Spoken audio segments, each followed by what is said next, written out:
Tonight, a woman will die in a dark alleyway in Chicago, or she will meet the most dangerous man in the city. Blood in her mouth, a knife reflecting the neon lights, and a 6-year-old boy waiting for her to come home, but she may never return. This is a story of mercy, violence, and salvation emanating from the darkest depths. Watch to the end, hit like, and comment where you're watching from so I know how far this story has traveled the world. Now, let me tell you what happened on that fateful rainy night. The rain came down like punishment. Arya Bennett ran through the alley behind Sal's diner with blood pooling in her mouth and her left eye swelling shut. Her sneakers splashed through puddles of oil and garbage water. Broken glass crunched under her feet. The brick walls on either side pressed close enough to trap the stink of rot and piss, and somewhere behind her Derek was still coming. She could hear his boots. Heavy, steady, confident. He wasn't running anymore. He didn't need to. He knew she had nowhere left to go.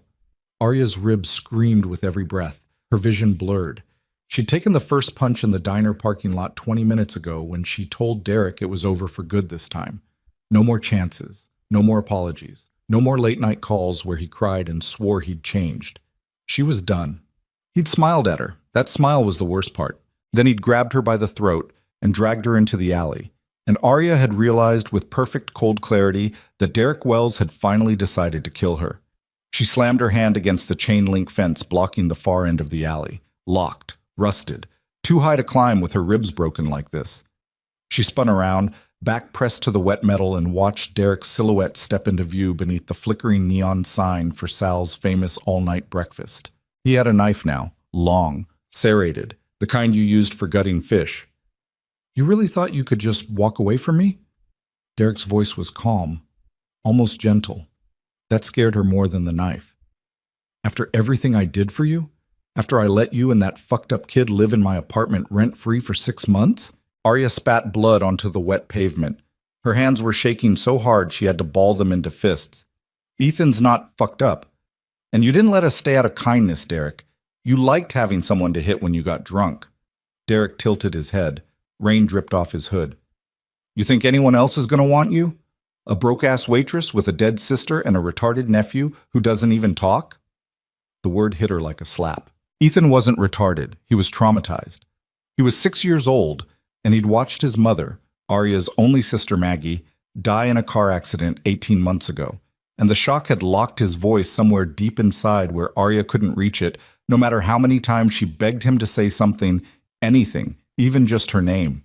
But Ethan was still perfect. He was all she had left. And if Derek killed her tonight, that little boy would wake up alone in their shitty studio apartment with no one coming to get him until child services showed up 3 days later. "Stay away from us," Arya whispered, her voice cracked. "Please, Derek, just let me go." Derek laughed. He stepped closer. The knife caught the neon light. Red, then blue, then red again. Arya pressed harder against the fence. Her heart hammered so loud she could hear it over the rain. She thought about Ethan's face, his big dark eyes, the way he held his stuffed rabbit every night and stared at the ceiling like he was waiting for his mother to walk back through the door. She thought about dying here, alone, in the garbage, while her nephew waited for a woman who would never come home. Then headlights cut through the mouth of the alley. Bright, white, blinding. Derek froze. Arya squinted through the rain and saw a black SUV rolling to a stop at the curb just beyond the alley entrance. The engine purred. Expensive. The kind of car that didn't belong in this part of Chicago at 2 in the morning. The driver's door opened. A man stepped out. Tall. Dark suit. No umbrella at first. Then one of his passengers handed him a black one, and he opened it with a smooth mechanical snap. He stood there for a moment, backlit by the SUV's headlights, looking into the alley like he was deciding whether what he saw was worth his time.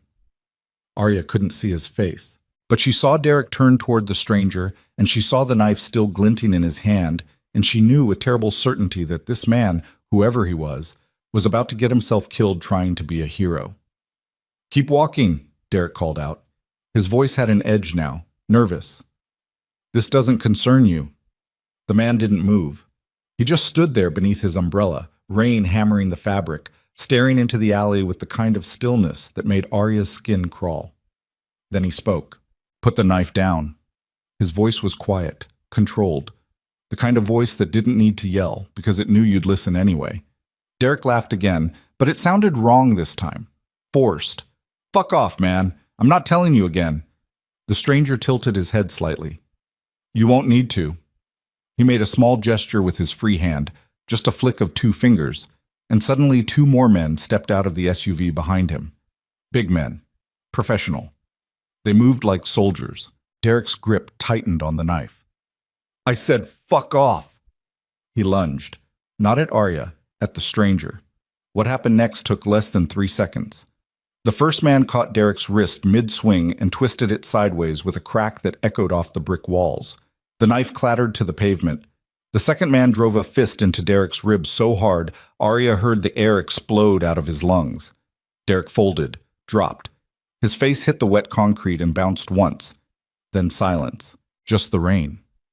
The stranger stepped into the alley, umbrella still perfectly angled over his head, and walked past Derek's groaning body like it was a pile of trash. He stopped 3 feet from Arya and looked at her for the first time. Gray eyes. Cold. Old scars behind them. He was maybe 40, clean-shaven, expensive suit tailored to fit like armor. His face was handsome in a severe way.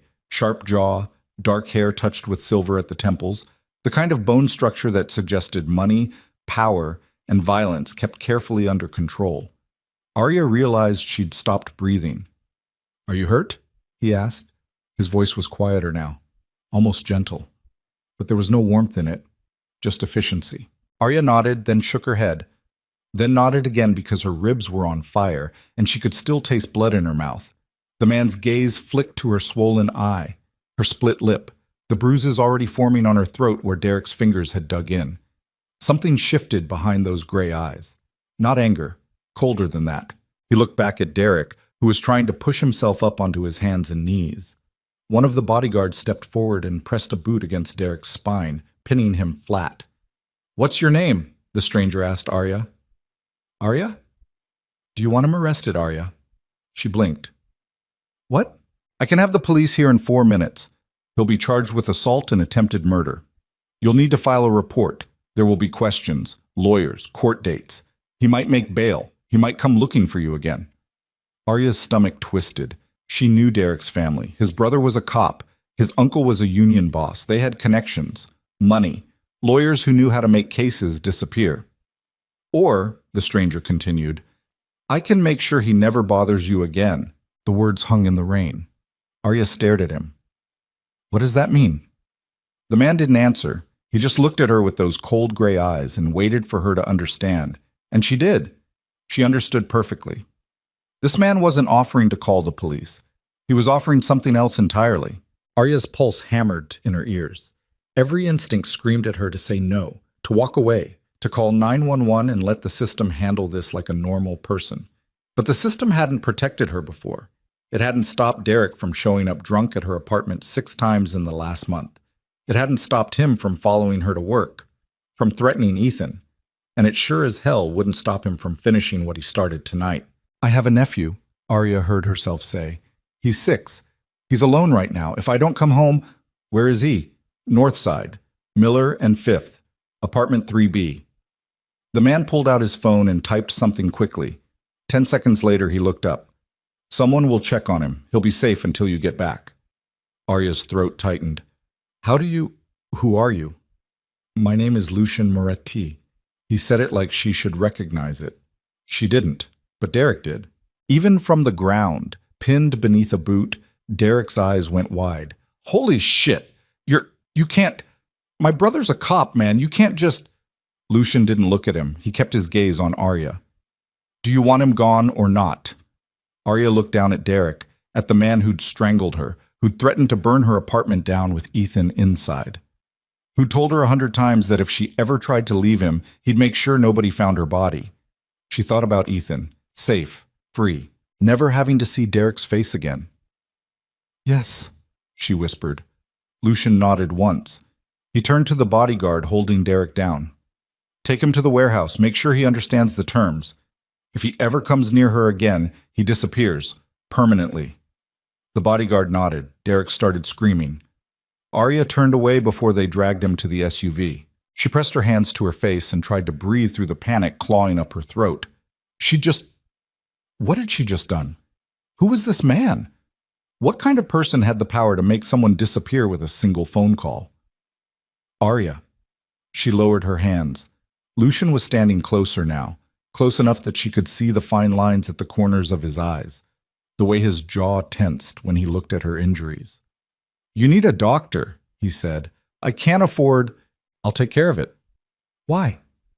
The question came out sharper than she meant it, but she needed to know. People didn't just stop in alleys to save strangers. Not in this city. Not at 2 a.m. Not men who drove cars worth more than she'd make in 5 years. Lucian was quiet for a long moment. Then he said, "Because I can." That was it. No explanation, no justification. Just 3 words that somehow felt more honest than any lie he could have told. Arya stared at him. Rain dripped off her hair. Her ribs throbbed. Her hands wouldn't stop shaking.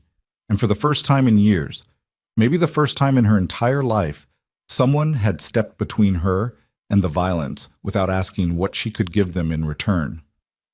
"I have to get back to Ethan," she said quietly. "I'll take you." "You don't have to. I'll take you." It wasn't a request. Arya nodded. Lucian gestured toward the SUV. One of his men opened the back door. Arya climbed in, her wet clothes squelching against the leather seats. The interior smelled like expensive cologne and gun oil. Lucian slid in beside her. The door closed. The SUV pulled away from the curb. Arya watched the alley disappear through the rain-streaked window. Somewhere in the back of her mind, she knew she should be terrified. She'd just gotten into a car with a man who could make people vanish, who had bodyguards and warehouses and the kind of calm, cold authority that only came from doing terrible things for a very long time. But she wasn't scared. She was exhausted. "There's water in the console," Lucian said. Arya opened the compartment between them and found bottled water, tissues, and a first aid kit. She unscrewed the cap with shaking hands and took a long drink. The cold water stung her split lip. "Your nephew," Lucian said. "What's his name?" "Ethan." "How long have you been taking care of him?" 18 months. Since my sister died." Lucian nodded. He didn't say he was sorry. He didn't offer empty comfort. He just sat there in the dark car, staring out the window at the rain-soaked streets. And somehow, that was better than any condolence she'd heard at Maggie's funeral. "He doesn't talk," Arya added. She didn't know why she was telling him this. "Not since the accident. The doctors say there's nothing physically wrong with him. It's just trauma, I guess. Sometimes I think he's forgotten how." "He hasn't forgotten." Arya looked at Lucian. "How do you know?" "Because forgetting would be easier." The words landed heavy between them. Arya wanted to ask what he meant, what he'd forgotten, what trauma lived behind those gray eyes that made him sound like he understood exactly what it felt like to lose your voice. But the SUV was already pulling up outside her building. The apartment complex looked worse than usual in the rain. Cracked siding, broken porch lights, half the mailboxes hanging open like gutted fish. Arya had hated this place from the day she moved in, but it was all she could afford on a waitress's salary. Lucian's driver got out and opened Arya's door. She stepped onto the curb and looked back at Lucian. "Thank you." He nodded. She turned toward the building. "Arya?"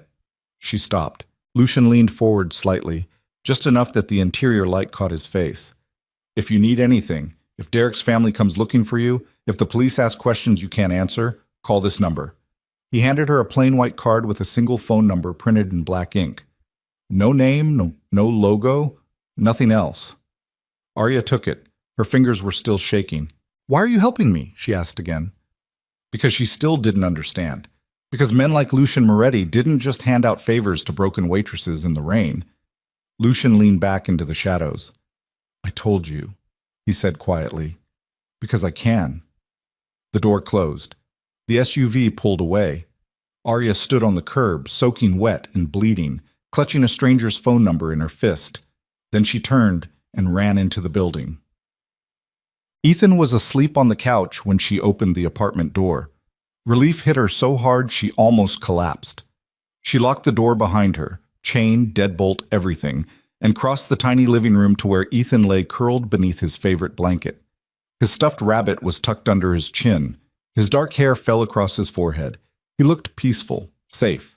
For now. Arya knelt beside the couch and brushed the hair back from his face. He didn't wake. She pressed a kiss to his forehead and whispered, "I'm here, baby. I'm here." Then she limped into the bathroom and looked at herself in the mirror. Her face was a mess. Left eye swollen, almost shut. Split lip still bleeding, purple bruises blooming across her throat like ink blots. She looked like exactly what she was, a woman who'd barely survived the night. She stripped off her wet clothes and stood under the hottest shower she could stand until the water ran clear. Then she wrapped herself in a towel, took 2 Advil, and sat on the edge of the bathtub with Lucien's card in her hand. She should throw it away. She should forget this whole night ever happened. She should go back to her normal life, work at the diner, take care of Ethan, hope Derek stayed gone this time. But she knew he wouldn't. Derek's family would come asking questions. His brother, the cop, would start sniffing around. Someone would want to know where Derek went, and when they couldn't find him, they'd come looking for the last person who saw him alive. They'd come for her. Arya stared at the phone number, 10 digits, a lifeline, or a noose. She didn't know which yet.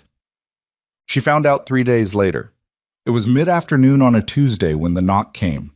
Arya was in the kitchen making grilled cheese for Ethan when someone pounded on the apartment door hard enough to rattle the frame. "Chicago PD, open up!" Arya's stomach dropped. She looked at Ethan. He was sitting at the kitchen table with his crayons, drawing another silent picture of his mother. He didn't look up at the shouting. He never did. The pounding came again. "Ms. Bennett, we know you're in there." Arya wiped her hands on a dish towel and walked to the door. She checked the peephole. 2 cops. One of them was Derek's brother. She recognized him from the photos Derek used to show her. Same square jaw, same mean little eyes. Officer Ryan Wells. He was in uniform, hand resting on his belt near his gun, looking like he wanted any excuse to use it. Arya unlocked the door but left the chain on. "Can I help you?" Ryan Wells smiled. It was Derek's smile. "Yeah. You can help me find my brother. I don't know where he is." "Bullshit. You were the last person to see him. Sal from the diner said Derek followed you outside Thursday night and neither of you came back. He attacked me. I got away. I don't know where he went after that." Ryan's smile disappeared. "You got away. From my brother, a guy who played college football and outweighs you by 80 pounds. I got lucky. You got help." Ryan leaned closer to the gap in the door. "I checked the cameras across the street, saw a black SUV parked outside the alley, saw men dragging someone into the back. Want to explain that?" Arya's heart hammered. "I want you to leave. I want my fucking brother back. Then file a missing persons report."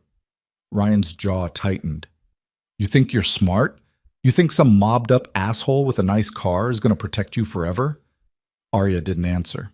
Ryan stared at her for a long moment. Then he said, very quietly, "Derek told me about your nephew. Said the kid's a little slow, said he doesn't talk, said someone should probably check if you're fit to be raising a child on your own." Ice flooded Arya's veins. "Stay away from Ethan." "Then tell me where Derek is." "I don't know." Ryan smiled again. "Guess we'll be seeing a lot more of each other then." He turned and walked away. The second cop, younger, uncomfortable, lingered for a moment. "Ma'am, if you know anything—" Arya slammed the door. She locked it.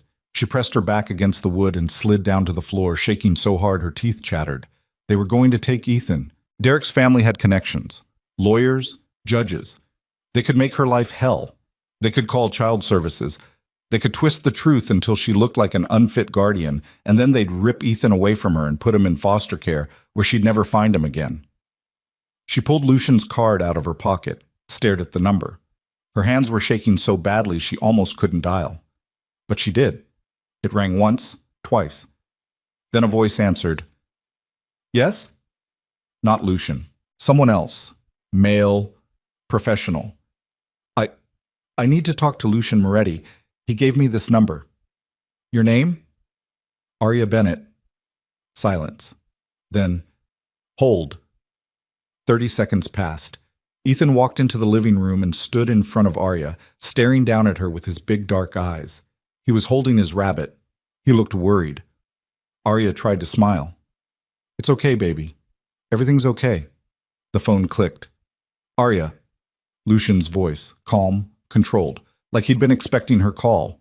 They came, Arya said. Her voice cracked. Derek's brother. He's a cop.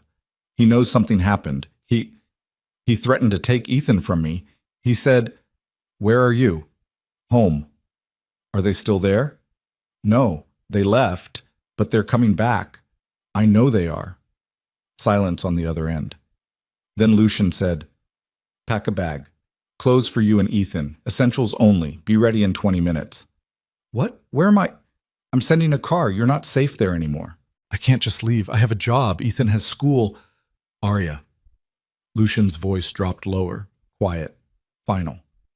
They're going to hurt you, or they're going to take your nephew, or both. You called me because you know that. So pack a bag and be ready when my driver arrives. Arya closed her eyes. She thought about Ryan Wells's smile, about the cameras, about the men dragging Derek into the SUV, about the fact that she'd crossed a line 3 nights ago that couldn't be uncrossed, and now she was standing on the wrong side of it with nowhere left to run except deeper into the dark. Okay, she whispered, 20 minutes. The line went dead. Arya lowered the phone and looked at Ethan. He was still staring at her, waiting. She stood up, legs shaking, and took his small hand in hers. We're going on a trip, baby, she said. Just for a little while. Can you help me pack? Ethan nodded. He didn't speak, but he squeezed her hand. And somehow, that was enough. The black SUV arrived exactly 20 minutes later. Different driver, same professional silence. Arya climbed into the back seat with Ethan beside her, clutching their duffel bag like it was the only thing keeping her tethered to reality. Ethan held his rabbit. He watched the city slide past the window with those big, quiet eyes. They drove north, out of the city, past the suburbs, into farmland and forest where the houses grew farther apart and the streetlights disappeared. Arya's pulse hammered. Where are we going? The driver didn't answer. 40 minutes later, the SUV turned onto a private road lined with oak trees. A gate appeared ahead, tall, iron, expensive. Security cameras mounted on both sides. The gate opened. They drove through, and Arya saw the house. No, not a house. An estate. 3 stories of stone and glass rising out of perfectly manicured grounds, fountains, gardens. A circular driveway where another SUV was already parked, lights glowing behind tall windows. The kind of place Arya had only ever seen in magazines. The driver pulled up to the front steps and parked. He got out and opened Arya's door. She climbed out slowly, Ethan's hand still locked in hers. The air smelled like rain and fresh-cut grass. Somewhere in the distance she could hear water running. A fountain, maybe. Or a stream. The front door opened. Lucian Moretti stepped out. He was dressed more casually now. Dark slacks, white shirt unbuttoned at the collar, no tie. But he still moved like a man who owned every inch of space around him. His gaze went to Ethan first, then to Arya. You're safe here, he said. Arya didn't know whether to believe him, but she was out of options, so she nodded. And she followed Lucian Moretti into the house where her entire life was about to change forever. The inside of Lucian Moretti's house looked like something out of a dream Arya didn't know she was allowed to have. Marble floors stretched endlessly beneath her wet sneakers. A crystal chandelier hung from a ceiling so high she had to tilt her head back to see where it ended. Oil paintings lined the walls, expensive ones, the kind that belonged in museums. Everything gleamed. Everything smelled like money and lemon polish and something else she couldn't name. Safety, maybe. Or the illusion of it. Ethan's hand tightened in hers. Arya looked down. The boy was staring at everything with wide eyes, his rabbit clutched to his chest. He took a small step closer to her leg. This way, Lucian said. He led them through a hallway lined with more art, past a dining room with a table that could seat 20, and up a curved staircase with an iron railing that probably cost more than Arya's entire year of rent. Her duffel bag felt heavier with every step. She didn't belong here. Ethan didn't belong here. This was a mistake. But she kept walking. Because what choice did she have? Lucian stopped at a door on the second floor and pushed it open. You'll stay here. Arya stepped inside. The room was bigger than her entire apartment. King-sized bed with white linens that looked like they'd never been slept in. Windows overlooking gardens she could barely see in the dark. A bathroom attached. She could see marble counters and a bathtub deep enough to drown in. Ethan's eyes went straight to a shelf in the corner stocked with books and toys. "There's a smaller room connected," Lucian said, nodding toward another door. "For Ethan, or he can stay with you, whatever he's comfortable with." Arya set the duffel bag down. Her hands were shaking again. "How long are we supposed to stay here?" "As long as it takes."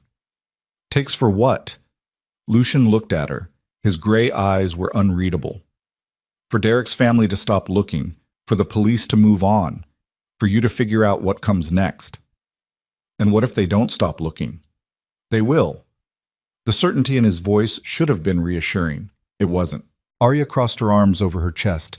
"You can't just make people disappear forever. Someone's going to ask questions. Someone's going to come looking for answers. Let them look. You don't understand. Derek's brother is a cop. He has connections. He knows I'm involved. He's not going to just—" "Arya." Lucian's voice cut through her rising panic like a blade. "I've been making problems disappear for 30 years. Ryan Wells is not going to find you. He's not going to find Derek. And if he tries, he'll regret it." The words should have sounded like a threat. Instead, they sounded like a promise. Arya stared at him. "Who are you?" Lucian's jaw tightened slightly. "Someone who knows how to keep you safe." "That's not an answer. It's the only one you need right now." Arya wanted to argue, wanted to demand real answers, wanted to grab Ethan and walk out the door and pretend none of this had ever happened. But Ethan had already crossed the room to the bookshelf. He was touching the spines of the books gently, carefully, like he was afraid they'd break. He pulled one out, a picture book about trains, and sat down on the floor with it open in his lap. He looked calm. For the first time in days, he looked calm. Arya's throat tightened. "There's food downstairs if you're hungry," Lucian said. "The kitchen is always stocked. Help yourself to anything." "I'm not hungry." "You should eat anyway." "I'm fine." Lucian studied her for a moment. Then he nodded. "If you need anything, pick up the phone on the nightstand and press 0. Someone will answer." He turned to leave. "Lucien." He stopped. Arya wrapped her arms tighter around herself. "Why are you doing this?" He didn't turn around. "I told you already." "Because you can." "I know, but that's not a reason. That's an excuse." Silence stretched between them. Then Lucian looked back over his shoulder. "Maybe that's all the reason I need." He left. The door closed behind him with a soft click. Arya stood in the middle of the enormous bedroom, shaking, exhausted, and more confused than she'd ever been in her life. But she didn't sleep. She lay on top of the covers, fully dressed, staring at the ceiling, listening to Ethan's soft breathing from the smaller room next door. Every creak of the house made her jump. Every shadow that passed the windows made her heart hammer. She kept expecting Ryan Wells to kick the door down, kept expecting Derek to crawl out from under the bed with that knife in his hand. But nothing happened. The house stayed quiet. Too quiet. Around 4 in the morning, Arya gave up on sleep and slipped out of bed. She checked on Ethan, still asleep, curled around his rabbit, then walked to the window. The garden stretched out below her like something from a painting, perfectly trimmed hedges, stone pathways winding through flower beds, a fountain in the center with water that caught the moonlight. Beyond that, dark trees pressed close, forming a wall between this estate and the rest of the world. A prison made of luxury. Arya pressed her forehead against the cool glass. She'd made a deal with a man she didn't know. A man who could make people disappear. A man who lived in a house that looked like a fortress and spoke like someone who'd never been told no in his entire life. What the hell had she done? A knock at the door nearly stopped her heart. She spun around. "Who is it?" "It's Elena." Arya didn't know anyone named Elena. She crossed the room and opened the door a crack. A woman stood in the hallway. Late 50s, maybe. Gray hair pulled back in a neat bun. Kind eyes. She wore a simple dress and cardigan, and she was holding a tray with tea and toast. "I thought you might be awake," the woman said. Her voice was soft, accented, Italian, Arya thought. "I'm Elena. I manage the house." Arya stared at the tray. "I didn't ask for anything." "I know, but you should eat. And if you can't sleep, tea helps." Arya hesitated. Then she opened the door wider. Elena stepped inside and set the tray on the small table by the window. She poured tea into a delicate china cup and handed it to Arya. Chamomile. It's what I give Lucian when he can't sleep. Arya took the cup. The warmth felt good against her cold hands. Does he not sleep often? Elena's smile was sad. Not for many years. Arya sipped the tea. It tasted like flowers and honey. She wanted to hate it, wanted to hate everything about this place, but it was the best thing she'd tasted in months. How long have you worked for him? Arya asked. 22 years. And you just, what? Cook and clean for a man who makes people disappear? Elena's expression didn't change. I cook and clean for a man who saved my life when no one else would. The words hit harder than Arya expected. She sat down in the chair by the window. What happened? Elena was quiet for a moment. Then she said, My husband used to beat me. For 15 years. I tried to leave many times, but he always found me. Always dragged me back. The police didn't help. My family didn't help. I was, trapped. Arya's chest tightened. Then one night my husband went too far. He broke 3 of my ribs and my arm. I thought I was going to die. But a neighbor called someone, not the police, someone else, and Lucian came. What did he do? Elena met Arya's eyes. He made my husband disappear, and then he gave me a job, a room, and a life where I never had to be afraid again. Arya set the teacup down. Her hands were shaking. How many people has he done that for? I don't know. He doesn't talk about it. But I've seen others come through here over the years. Women, children, families, people with nowhere else to go. Elena's voice softened. Lucian is not a good man, Arya, but he is not an evil one either. Then what is he? Elena smiled sadly. Complicated. Morning came too fast. Arya woke to sunlight streaming through the windows and Ethan standing beside the bed, staring at her. She sat up quickly, heart racing. What's wrong? Ethan didn't answer. He just pointed toward the door. Arya followed his gaze and saw a note that had been slipped under it. She got up, grabbed the paper, and unfolded it. Lucian's handwriting, neat, precise. Breakfast is at 8. Join me if you'd like. If not, Elena will bring food to your room. Arya checked the clock. 7:45. She looked at Ethan. You want to go downstairs? Ethan nodded. Arya wasn't sure if that was a good sign or not, but she changed into clean clothes from the duffel bag, helped Ethan into a fresh shirt, and led him downstairs. The dining room was smaller than the one they'd passed last night, still massive by normal standards, but less formal. Windows overlooked the gardens. The table was set for 3. Lucian sat at the head reading a newspaper with a cup of black coffee at his elbow. He looked up when they entered. Good morning. Arya nodded. She pulled out a chair for Ethan, then sat beside him. You didn't have to do all this. Elena did it. I just drink the coffee. Right on cue, Elena appeared with plates of scrambled eggs, toast, bacon, and fresh fruit. She set them down gently and smiled at Ethan. You like pancakes, sweetheart? Ethan's eyes went wide. He nodded. Elena's smile brightened. I'll make you some. She disappeared back into the kitchen. Arya watched Ethan pick up a piece of bacon and bite into it carefully. He chewed slowly, eyes locked on the plate like he was afraid it would vanish. When's the last time he ate a real meal? Lucian asked quietly. Arya's jaw tightened. We eat. That's not what I asked. 2 days ago, maybe 3. I was working doubles at the diner. We had ramen and cereal. Lucian set the newspaper down. You don't have to work anymore. I'm not taking your money. Why not? Because I don't know what you'll want in return. The words came out harsher than she meant them. Lucian's expression didn't change. He just looked at her with those cold gray eyes and said, I don't want anything from you, Arya. Everyone wants something. Not everyone. Especially men like you. That got a reaction. Lucian's jaw tightened slightly. What kind of man do you think I am? Arya leaned forward. The kind who has bodyguards and warehouses and enough power to make a cop's brother disappear without consequences. The kind who lives in a house like this while the rest of the city rots. The kind who pulled you out of an alley before you bled to death? Lucian's voice was quiet, controlled, but there was an edge to it now. The kind who gave you a safe place to sleep? The kind who's making sure Derek Wells never touches you again? Arya's throat tightened. She wanted to argue, but he was right, and that made it worse. Ethan was watching them both now, his pancakes forgotten. Lucian saw it too. He exhaled slowly and leaned back in his chair. I'm not your enemy, Arya, but I'm not asking you to trust me either. I'm just asking you to stay here until it's safe to leave. And when will that be? I don't know yet.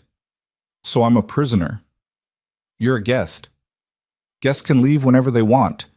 Lucian's gaze didn't waver. Can they? The question hung in the air. Arya realized with cold clarity that she'd walked into a cage made of marble and safety, and the door had locked behind her the moment she stepped inside. She pushed her chair back. Come on, Ethan. Ethan looked at her, then at his pancakes, then back at her. His face crumpled. Arya's heart broke. She sat back down. Ethan picked up his fork and started eating again. Lucian watched them both. You can hate me if you need to, but don't punish him for my mistakes. Arya didn't answer. She just sat there, trapped between fury and exhaustion, while Ethan ate his first real meal in days. The days bled together. Arya and Ethan stayed in their room most of the time. Elena brought food. Lucian kept his distance. The house remained quiet. Too quiet. On the third day, Arya couldn't take it anymore. She left Ethan coloring in his room and went exploring. The house was even bigger than she'd realized. Hallways branched off in every direction. Rooms filled with furniture covered in white sheets. A library with floor-to-ceiling bookshelves. A gym. A pool. A home theater. It felt less like a house and more like a museum. Or a mausoleum. Arya found herself in a wing she hadn't seen before. The hallway was darker here. Colder. She passed door after door, all closed, until she reached one at the very end. It was open just a crack. She should have walked away. She didn't. She pushed the door open. The room inside was frozen in time. A child's bedroom. Blue walls covered in hand-painted stars. A race car bed. Shelves filled with toys and books. Everything perfectly arranged, everything gathering dust. Arya stepped inside. Her chest tightened. This wasn't a guest room. This was a shrine. She walked to the dresser and saw framed photographs. A little boy, maybe 4 or 5 years old, with dark hair and gray eyes like Lucian's. In one photo, he was laughing. In another, he was holding a toy truck. In the last one, he was standing between Lucian and a beautiful woman with dark hair, all three of them smiling. A family. You shouldn't be in here. Arya spun around. Lucian stood in the doorway. His face was expressionless, but his hands were shaking. Arya's heart hammered. I'm sorry, I didn't know Get out.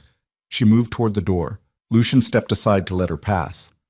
But before she left, Arya stopped and looked back at the photograph. What was his name? Silence. Then, so quietly, she almost didn't hear it. Marco. What happened to him? Lucian's jaw tightened. Car accident. 7 years ago. He was 5. My wife was driving. They both died on impact. The words were flat, emotionless, but his hands were still shaking. Arya felt something crack open in her chest. Lucian, get out. This time, it wasn't a request. Arya left. She walked back to her room on shaking legs and closed the door behind her. Ethan looked up from his coloring book. He tilted his head. Arya sat down on the floor beside him and pulled him into her lap. She held him tight and tried not to cry, because she finally understood. Lucian Moretti wasn't helping her out of kindness. He was helping her because he knew what it felt like to be too late. That night, Arya couldn't sleep again. She left Ethan in bed and went downstairs. The house was dark, silent.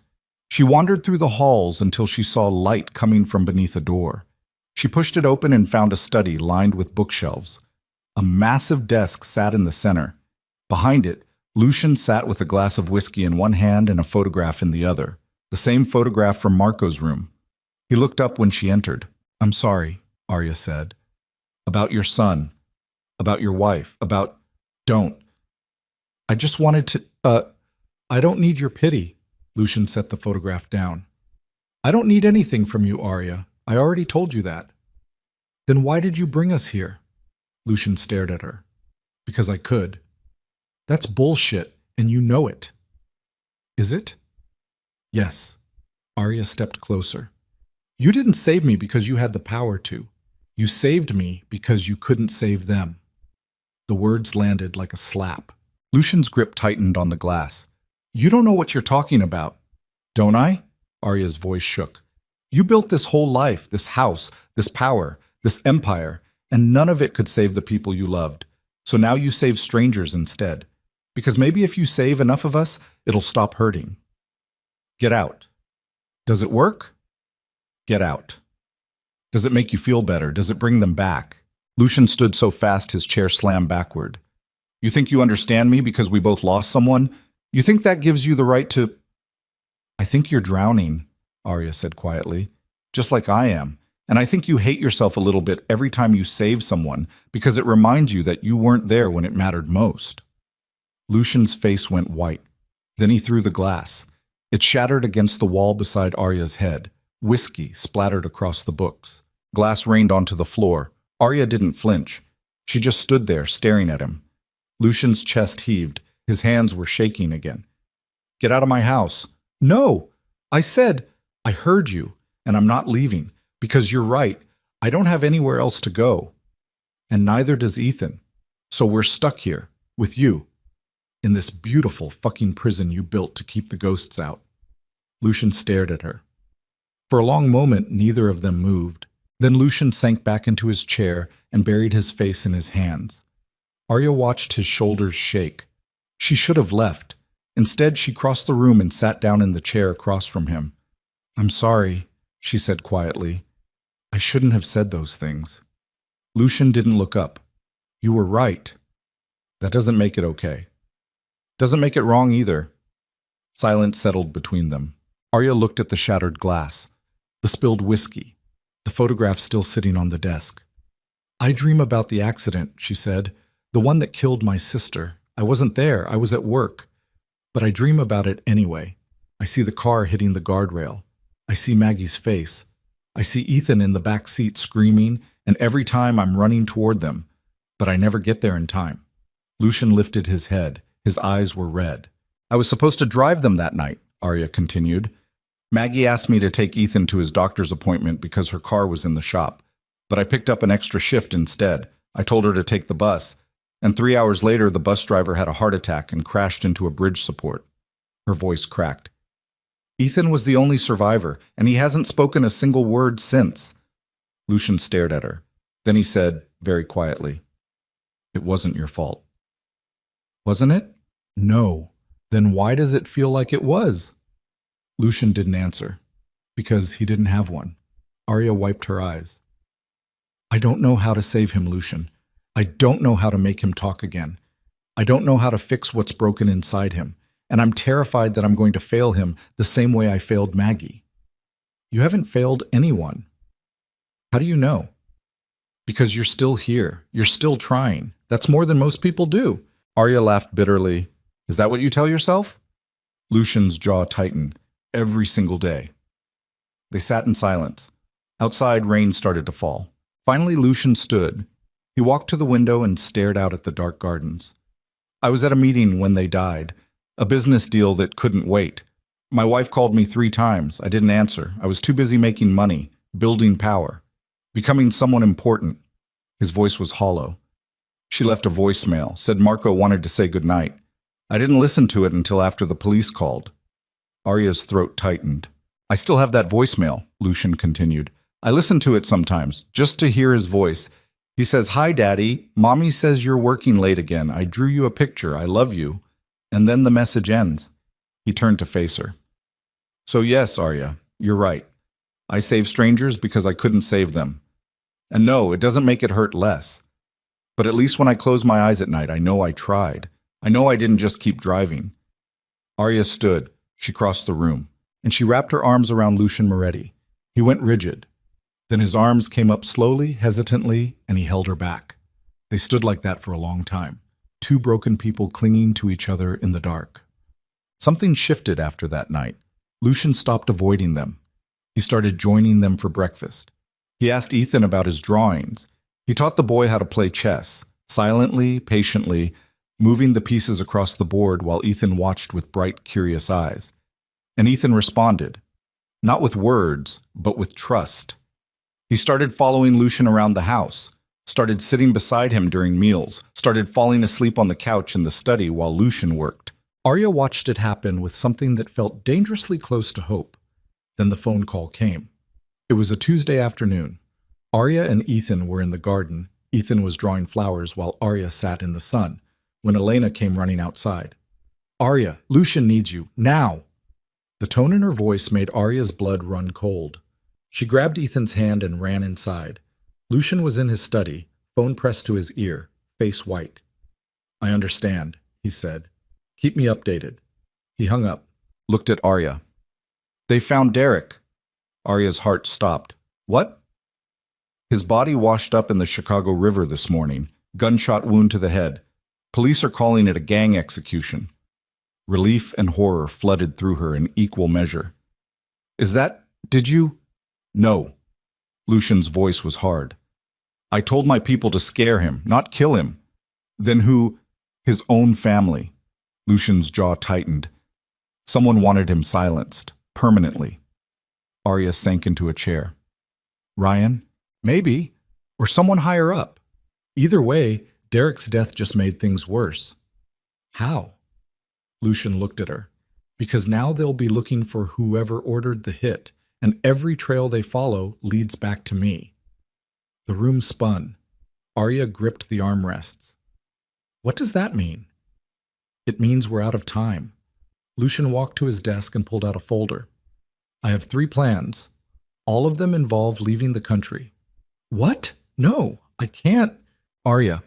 Lucian's voice was gentle but firm. "They're going to come for me. When they do, anyone connected to me becomes a target. That includes you and Ethan. Then I'll leave. I'll take Ethan and we'll disappear. They'll find you. You don't know that." "Yes, I do." Lucian set the folder down. "But if you come with me, I can protect you. I have houses overseas, resources, people who owe me favors. We can start over somewhere safe." Arya stared at him. "Start over. With Lucian. In another country. Another life." "You're asking me to run away with you," she said slowly. "I'm asking you to survive." "For how long?" "As long as it takes." "And what happens to your empire, your power, everything you built?" Lucian's expression was unreadable.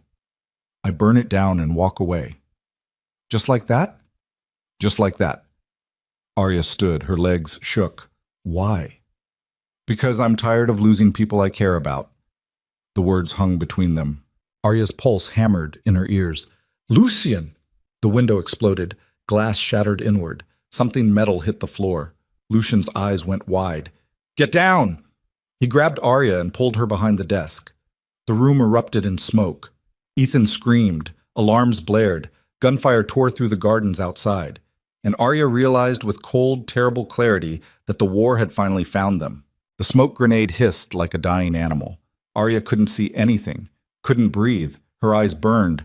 Her lungs screamed for air. Lucian's hand was locked around her wrist, dragging her across the floor through broken glass and overturned furniture. She could hear Ethan crying somewhere close, high and terrified, and so unlike the silence she'd grown used to that it nearly broke her apart. "Ethan!" she screamed. "I have him!" Elena's voice cut through the chaos. "I have him!" Gunfire erupted outside. Not pistols, automatic weapons. The sound tore through the walls like thunder. Lucian shoved Arya toward a panel in the wall she'd never noticed before. He pressed something, and it swung open. A hidden passage. "Go!" he shouted. Arya stumbled into the dark. Elena appeared behind her with Ethan clutched to her chest. The boy's face was buried in her shoulder. His rabbit dangled from one hand. He was shaking so hard Arya could see it even through the smoke. Lucian pulled the panel shut behind them. Everything went black. "Stay quiet," he whispered. "Don't move." Arya pressed her back against the cold wall. Her heart hammered so hard she thought it would crack her ribs. She could hear footsteps above them, heavy boots, multiple men. They were inside the house now. A voice shouted something in a language she didn't understand. Another voice answered, then more gunfire. Closer this time. Inside the study they'd just left. Glass shattered, furniture splintered. Someone was destroying everything. Ethan whimpered. Elena clamped a hand over his mouth. Arya wanted to scream, wanted to grab her nephew and run as far from this place as her legs could carry her. But Lucian's hand found hers in the dark and squeezed once, hard, and somehow that was enough to keep her still. The footsteps moved overhead, searching, hunting. Then they faded. Minutes passed, or hours. Arya couldn't tell anymore. Finally, Lucian's phone buzzed. He pulled it out. The screen's glow painted his face in harsh blue light and read something. His jaw tightened. "We need to move," he said quietly. "Now." He pushed open another panel at the far end of the passage. They emerged into a garage Arya had never seen. 3 black SUVs sat waiting. Men in tactical gear moved between them, loading weapons, checking equipment, speaking in low, urgent voices. One of them saw Lucian and nodded. "Sir, the perimeter's compromised. We counted at least 12 hostiles. They breached the east gate and came in hard. We took down 4, but the rest scattered into the woods." "How long until police arrive?" "Already here. 3 units at the main gate. But they're not coming in." Lucian's expression went cold. "They're watching." "Yes, sir." "Paid off?" "Most likely." Arya felt her stomach drop. "The police are working with whoever attacked us." Lucian didn't look at her. "Get in the car. Middle one." "Lucian. Now, Arya." His voice left no room for argument. Elena carried Ethan to the SUV and climbed in. Arya followed. Lucian slid in beside her. The door slammed shut. The driver, same professional silence as before, started the engine. "Where are we going?" Arya asked. "Somewhere safe." "That's what you said about here." Lucian turned to look at her. His gray eyes were hard, empty. "I was wrong." The SUV rolled forward. The garage door opened. They pulled out into chaos. The gardens were destroyed. Flower beds torn apart by bullets. Fountains shattered. Bodies lay scattered across the lawn, some in tactical gear, some in suits. Arya couldn't tell who was who, couldn't tell who'd won. She pressed a hand to her mouth to keep from vomiting. Ethan was crying again. Soft, desperate sounds that tore at Arya's chest. She reached across Elena and took his hand.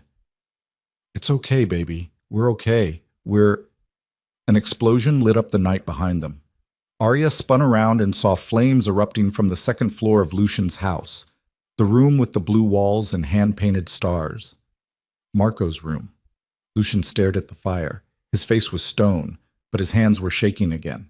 The SUV accelerated. They hit the main road doing 70. Police cars sat at the gates with their lights flashing, but they didn't move, didn't follow. Just watched as Lucian Moretti fled from the ruins of his empire. They drove for 2 hours.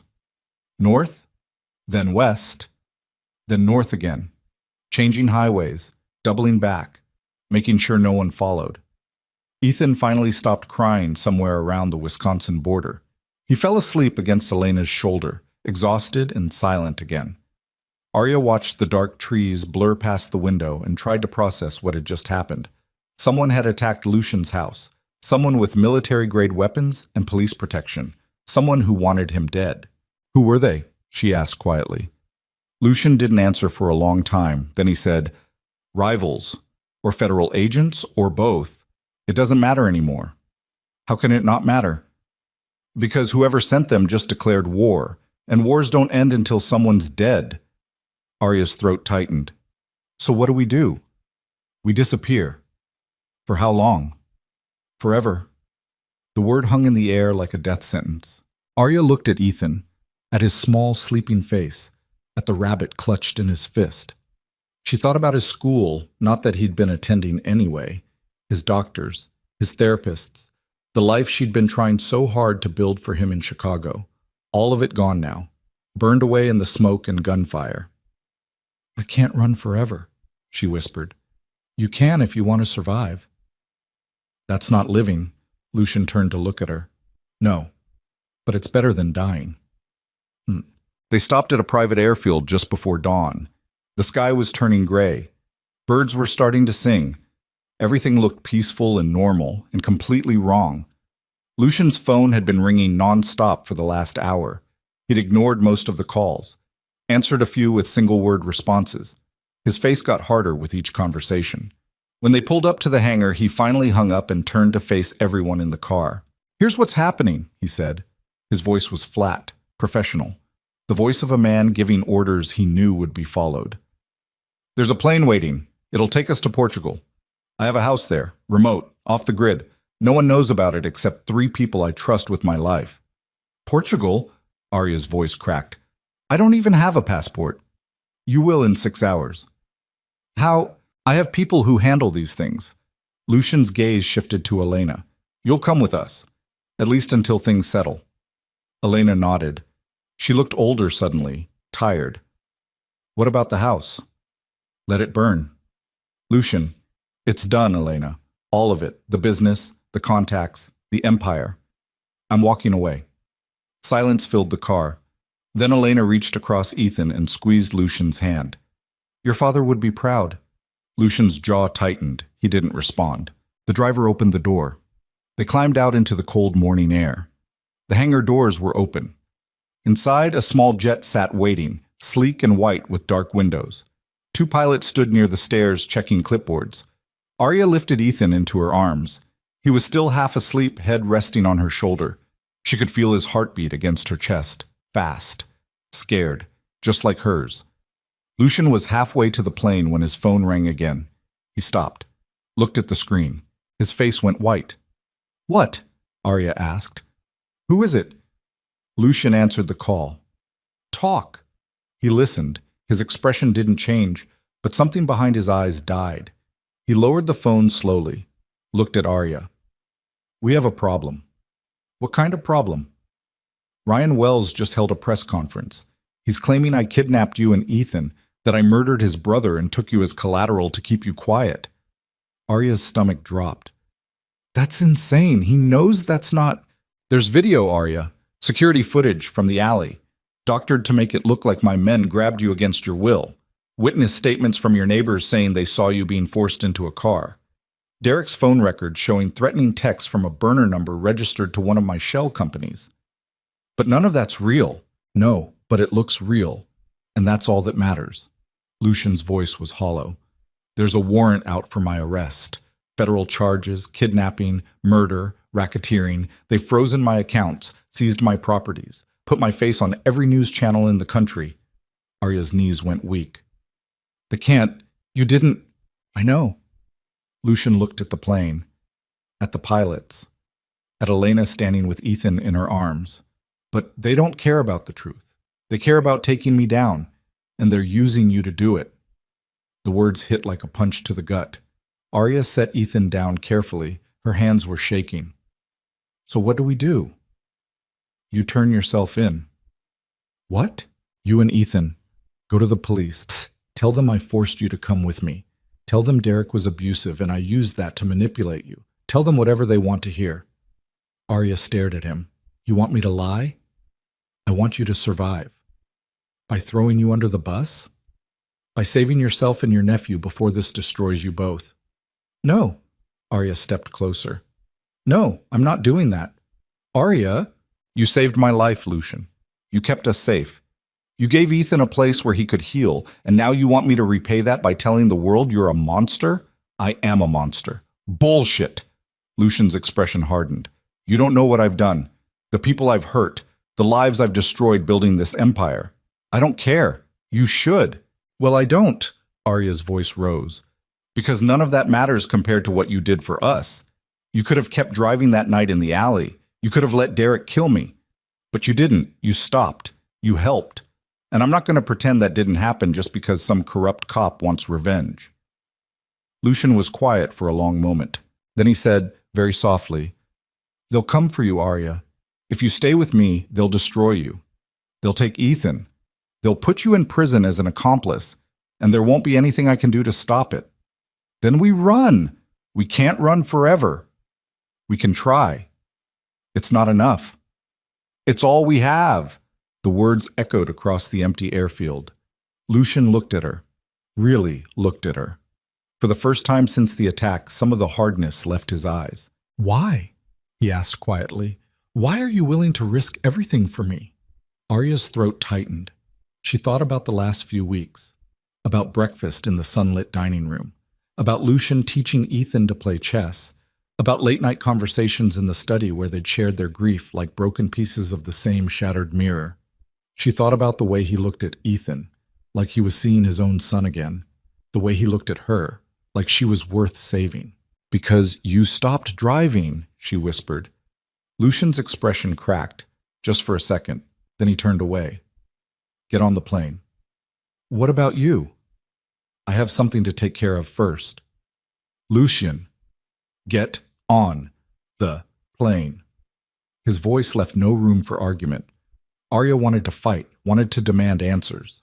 But Elena was already carrying Ethan up the stairs. The pilots were preparing for takeoff, and Lucian was walking back toward the SUV with his phone pressed to his ear. Arya climbed the stairs. At the top, she turned back. Lucian was standing beside the car, watching her. Even from this distance, she could see the tension in his shoulders, the way his free hand was clenched into a fist. He looked like a man preparing for war, or a funeral. The plane door closed. Arya sank into a leather seat. Elena sat across from her with Ethan buckled in between them. The boy's eyes were open now, wide and scared and locked on Arya's face. "Where's Lucian?" Elena asked quietly. "I don't know." The engine started. The plane began to taxi. Arya pressed her face to the window and watched the hangar shrink behind them. The SUV was still there, but Lucian was gone. They landed in Portugal 14 hours later. Arya hadn't slept, hadn't eaten, had barely spoken. She'd spent the entire flight staring at the clouds and trying to figure out what the hell happened to her life. 2 weeks ago, she'd been a waitress. Now she was a fugitive. A car was waiting at the airport. Another black SUV with another silent driver. They drove through winding mountain roads for 2 hours until they reached a house perched on a cliff overlooking the ocean. It was smaller than Lucian's estate in Chicago. Simpler. White stone walls, blue shutters, lemon trees growing in the courtyard. The sound of waves crashing against rocks far below. It looked like something from a postcard, or a grave. Elena helped Ethan out of the car. The boy stood in the courtyard, staring at the ocean with those big, quiet eyes. A breeze ruffled his hair. For a moment, he almost looked peaceful. Arya wanted to feel relief. All she felt was hollow. A woman emerged from the house. Older. Gray hair, kind face. She spoke to Elena in rapid Portuguese. Elena answered. They embraced. The woman turned to Arya and smiled. "Welcome, I'm Sophia. This house is yours for as long as you need it." Arya nodded. She couldn't find words. Sophia led them inside. The house was beautiful. White walls, wooden beams, simple furniture, everything clean and bright and safe. But Lucian wasn't there. "Where is he?" Arya asked Elena. Elena's expression was sad. "I don't know." "Did he call?" "No." "Text?" "No." Arya's chest tightened. "So he just, what? Put us on a plane and disappeared?" "He's protecting you." "By abandoning us?" "By keeping you alive." Arya wanted to scream. Instead, she walked outside and stood at the edge of the cliff. The ocean stretched endlessly below, blue and cold and indifferent. She could hear Ethan somewhere behind her talking quietly with Elena. Actually talking. Forming words. He was healing, and all Arya could think about was the man who'd made that possible. The man who'd saved them. The man who'd walked away. She pulled out her phone. No service. No Wi-Fi. Nothing. She was completely cut off. Trapped in paradise. 3 days passed, then 4, then a week. No word from Lucian. Arya tried to settle in, tried to let Ethan explore the house and the gardens, tried to pretend this was a vacation instead of exile. But every night she dreamed about the fire, about Lucian's face as he watched his son's room burn, about the look in his eyes when he told her to get on the plane. On the 8th day, Elena found her sitting on the cliff edge at sunset. "You should eat something," Elena said gently. "I'm not hungry." "Arya's... Has he called?" Elena was quiet. "Has he?" Arya's voice cracked. "No." Arya closed her eyes. "He's not coming, is he?" "I don't know." "Yes, you do." Arya turned to look at her. "You've known him for 22 years. You know how he thinks. You know what he's doing right now. Elena sat down beside her. For a long time, she didn't speak. Then she said, Lucian believes he destroys everything he loves. His wife, his son, and now you. He thinks the best way to protect you is to stay as far away as possible. That's the stupidest thing I've ever heard. Maybe, but it's what he believes. So what am I supposed to do? Just sit here and wait for him to change his mind? You're supposed to live, Arya. You're supposed to take care of Ethan. You're supposed to heal. That's what Lucian wants for you. What about what I want? Elena smiled sadly. What do you want? Arya looked out at the ocean. She thought about Lucian's hands shaking as he held the photograph of his son, about the way his voice had softened when he said Marco's name, about the moment in the study when he'd held her and she'd felt, for the first time in years, like she wasn't alone in her grief. Want him here, she whispered. Then you'll have to go get him.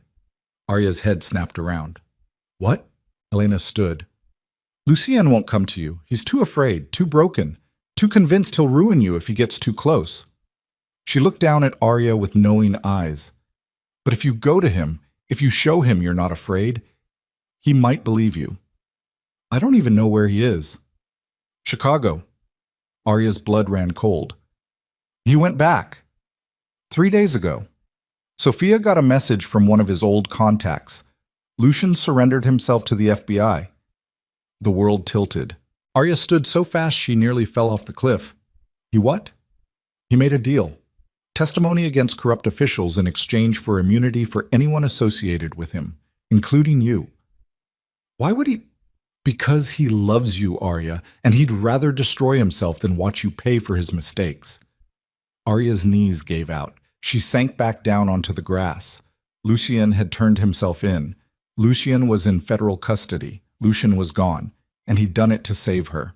How long? She asked hoarsely. How long what? How long before they lock him up forever? Elena's expression was grim. The arraignment is in 2 days. After that, 20 years. Minimum. Maybe more. 20 years. Arya pressed her hands to her face. She'd lost her sister. She'd lost her home. She'd lost everything. And now she was losing the one person who'd made her feel like maybe, just maybe, she could survive it all. I have to go back, she said. Arya, no. If you go back, they'll arrest you too. The deal only works if you stay hidden. I don't care. You should. Ethan needs you. Ethan needs both of us. The words came out sharper than she meant them. Elena flinched. Arya stood again. Her whole body was shaking. Lucian gave Ethan his voice back. He made him feel safe. He made us both feel... Her throat closed. I can't just let him rot in prison for the rest of his life because he was stupid enough to care about us. What can you do?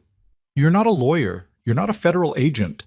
You're a waitress from Chicago with no money and no power, and I'm the only person who knows the truth. Arya's voice rose. I'm the only witness who can prove Derek attacked me first, that Lucian saved my life, that everything Ryan Wells said was a lie. They won't believe you.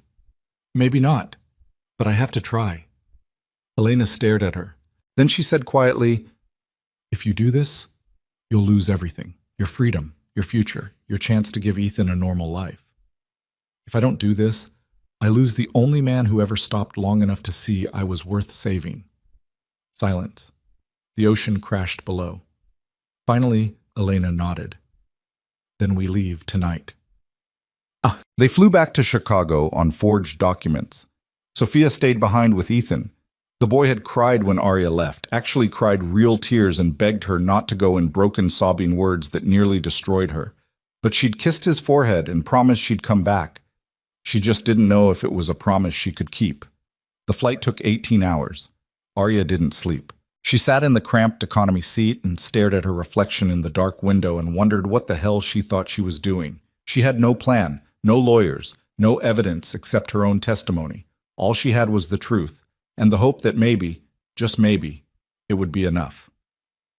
They landed at O'Hare at 6 in the morning. The airport was crowded.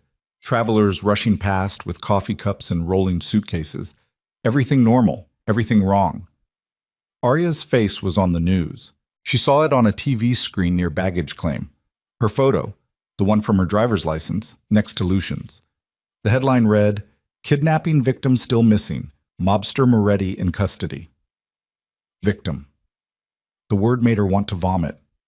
Elena grabbed her arm. "We need to go. Now." They made it to the rental car without being recognized. Elena drove. Arya sat in the passenger seat with her hands shaking and her pulse hammering, and a plan forming in the back of her mind that was either brilliant or insane. She pulled out the burner phone Elena had given her and dialed the one number she'd memorized. It rang twice. Then a voice answered. "Chicago Tribune. How can I direct your call?" Arya took a breath. "I need to speak to a reporter. I have a story about Lucian Moretti." "Ma'am, we've already covered." "I'm Arya Bennett, the woman he supposedly kidnapped." Silence on the other end. Then, "Hold, please." 30 seconds later, a new voice came on. Male. Urgent. "This is Marcus Chen. Is this really Arya Bennett?" "Yes." "Can you prove it?" "I know things only she would know.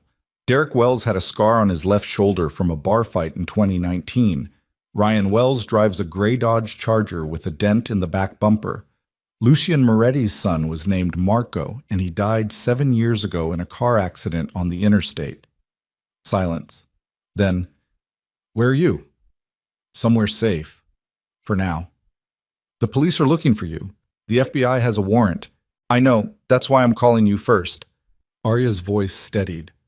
"Lucian Moretti didn't kidnap me. He saved my life, and I can prove it. But I need your help." "What kind of help?" "I need you to tell my story, the real one, before they bury it forever." Marcus Chen was quiet for a long moment. Then he said, "Where do you want to meet?" The article went live 6 hours later. Kidnapping victim speaks. Moretti saved my life. Arya's interview. Her testimony. Photos of her injuries from the night Derek attacked her. Medical records. Text messages Derek had sent threatening to kill her. Witness statements from her neighbors confirming Derek's abuse. Everything. The truth. It exploded across the internet in minutes. By evening, every major news network was running the story. By midnight, Ryan Wells was under investigation for falsifying evidence.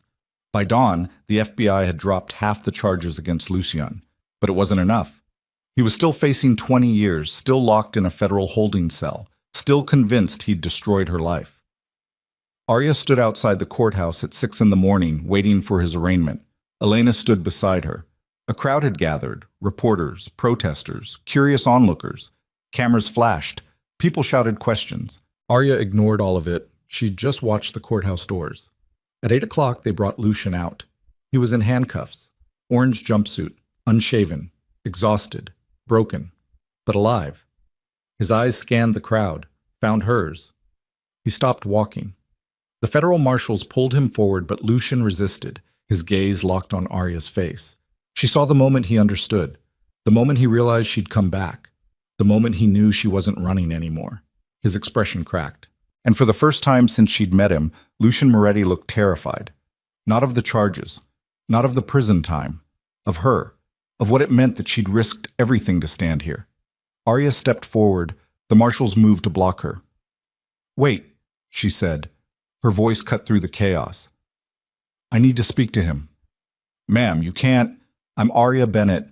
I'm the victim in this case, and I have the right to address the defendant." The marshals looked at each other. Then they stepped aside. Arya walked forward until she was standing 3 feet from Lucian. This close, she could see the exhaustion in his eyes, the weight of everything he'd lost, the fear that he'd dragged her down with him. "You're an idiot," she said quietly. Lucian's jaw tightened. "Arya, you don't get to make decisions for me. You don't get to sacrifice yourself and pretend it's noble. And you sure as hell don't get to walk away without giving me a choice. I was trying to protect you." "By leaving me behind?" "Yes." "That's not protection, Lucian. That's cowardice." The word landed like a slap. Lucian flinched. Arya stepped closer. "I came back because you matter, because Ethan needs you, because I—" Her voice broke. She took a breath. Tried again. "Because I can't do this without you." Lucian stared at her. His eyes were wet. "You deserve better than me," he whispered. "I deserve the truth. And the truth is that you're the first person in my entire life who stopped long enough to see I was drowning. So no, I'm not walking away. I'm not letting you rot in prison. And I'm not pretending you're a monster when we both know you're just a man who lost everything and spent 30 years trying to save everyone else from the same fate. Silence. The crowd had gone quiet. Even the reporters had stopped shouting. Lucian's hands trembled in the cuffs. "I don't know how to be what you need," he said. "Neither do I. But we can figure it out, together." "They'll never let me go, Arya. Even with your testimony, I've done too much. Hurt too many people. The past doesn't just disappear because you want it to. Then we build a new future." "How?" Arya reached out and took his cuffed hands in hers. "By stopping," she said softly. "By choosing something different. By being brave enough to walk away from the violence and try something harder." "What's harder than this?" "Living." The word hung between them. Lucian closed his eyes. When he opened them again, something had shifted. "Okay," he whispered. "Okay. I'll try." Arya's throat tightened. She squeezed his hands. Then the marshals stepped forward. "Time's up." They pulled Lucian away. But before they led him into the courthouse, he turned back one last time. And he smiled. Small, broken, real. Arya watched him disappear through the doors. Then she turned to Elena. "What happens now?" Elena's expression was grim. "Now we wait, and hope the truth is enough." But it wasn't. The trial lasted 6 weeks. Prosecutors brought forward 30 years of evidence. Money laundering, racketeering, conspiracy, assault, witness intimidation, everything Lucian had ever done to build his empire. Arya testified. So did Elena. So did 3 other women Lucian had helped escape abusive situations over the years. So did a federal agent who admitted, on the stand, that Ryan Wells had fabricated evidence and paid off witnesses. Ryan Wells was arrested. Derek's family lost everything. But Lucian still faced 15 years. The judge was sympathetic. But the law was the law. On the final day of the trial, Lucian stood to hear his sentence. The courtroom was packed. Arya sat in the front row, hands clasped so tight her knuckles were white. The judge looked at Lucian. "Mr. Moretti, you've committed serious crimes, crimes that have caused real harm to real people. The prosecution is asking for 20 years. Your defense is asking for 5 with time served." Lucian nodded. "I understand, Your Honor. However," the judge paused, "I've also heard testimony from multiple witnesses about the good you've done, the lives you've saved, the people you've protected. And while that doesn't erase your crimes, it does speak to your capacity for change." Arya's heart hammered. "I'm sentencing you to 10 years in federal prison, but I'm suspending 8 of those years on the condition that you cooperate fully with federal investigators, testify against corrupt officials in your organization, and commit no further crimes." The courtroom erupted. Arya's vision blurred. 2 years. Lucian would serve 2 years. And then he'd be free. The marshals led him away. But before he disappeared through the door, Lucian turned and found Arya in the crowd. He mouthed 2 words. "Thank you." Arya pressed her hand to her mouth to keep from sobbing. Elena grabbed her shoulder. "He's alive, Arya! He's coming home!" 2 years, 730 days. It felt like forever. And no time at all. Arya flew back to Portugal that night. Ethan was waiting at the house on the cliff, sitting in the courtyard with Sophia, drawing pictures of the ocean. When he saw Arya, he dropped his crayons and ran. She caught him and held him tight. "Is Lucian okay?" Ethan asked. His voice was small but clear. Arya's throat closed. He'd spoken, a full sentence. She pulled back and cupped his face. "He's okay, baby. He's safe. And he's coming home." "When?" 2 years. Ethan's face fell. "That's a long time." "I know, but we'll wait for him. Together. And when he gets out, we'll be a family. A real one." Ethan nodded. Then he pressed his face into her shoulder and whispered, "I miss him." Arya closed her eyes. "Me too, baby. Me too." 2 years felt like drowning in slow motion. Arya marked the days on a calendar she kept hidden in her nightstand. 730 small X's that she crossed off every morning before Ethan woke up, each one a promise. Each one a reminder that Lucian was still alive somewhere in a federal prison in Illinois, counting down the same days she was. The house on the cliff became their refuge. Ethan healed there. His voice came back gradually, first in whispers, then in full sentences, then in laughter that echoed through the courtyard and made Sophia cry with joy.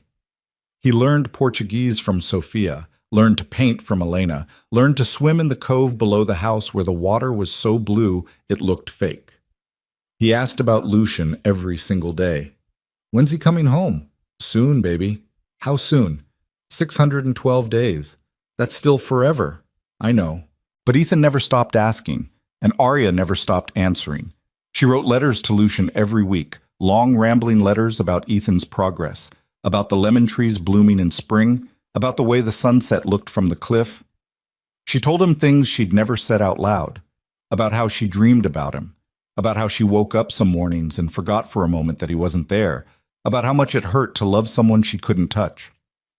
He wrote back, not often, maybe once a month. Short letters on prison stationery with careful handwriting that looked nothing like the confident script from his note that first morning. Arya, I'm glad Ethan is speaking again. I'm glad you're safe. I'm glad you're healing.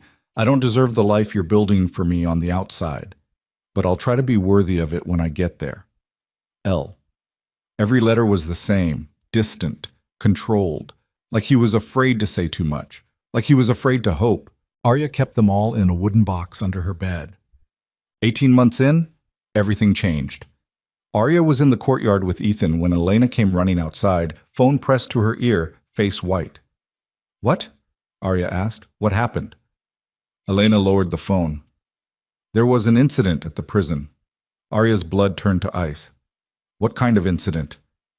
A riot. In Lucian's cell block. 3 inmates were killed, 12 injured. The world tilted. Arya grabbed Elena's arm. Is he... He's alive, but he's in medical. How bad? Elena's expression was grim. They wouldn't tell me. Arya was on a plane to Chicago 6 hours later. She left Ethan with Sophia and Elena. The boy had cried and begged her not to go, but she'd kissed his forehead and promised she'd bring Lucian home safe. Another promise she didn't know if she could keep. The flight took 16 hours. Arya didn't sleep. She sat in the cramped seat with her hands shaking and her mind racing through every worst-case scenario. Lucian beaten unconscious, Lucian stabbed, Lucian bleeding out on a prison floor while guards stood by and did nothing. She landed at O'Hare at dawn, went straight to the prison. They wouldn't let her see him. Family only, the guard at the desk said. I'm his fiancée. Not according to our records. Then change your records. Ma'am, I'm going to need you to calm down. Arya wanted to scream, wanted to climb over the desk and force her way through the security doors and find Lucian herself. But that would get her arrested, and arrested meant useless. She took a breath, steadied her voice. Please, I flew 16 hours to get here. I just need to know he's okay. The guard's expression softened slightly. He's stable. That's all I can tell you. Can you at least tell him I'm here? I can pass along a message. Arya pulled out one of her letters, the one she'd written on the plane. Give him this. The guard took it. No promises. I'll wait. She sat in the visiting room for 4 hours. Other visitors came and went. Wives, mothers, children, all of them with the same exhausted, desperate look Arya recognized from the mirror. Finally, a different guard appeared. Arya Bennett? She stood. Yes. Come with me. He led her through security checkpoints and locked doors and hallways that smelled like bleach and despair until they reached a small medical wing. He stopped outside a door with a window. 5 minutes, he said.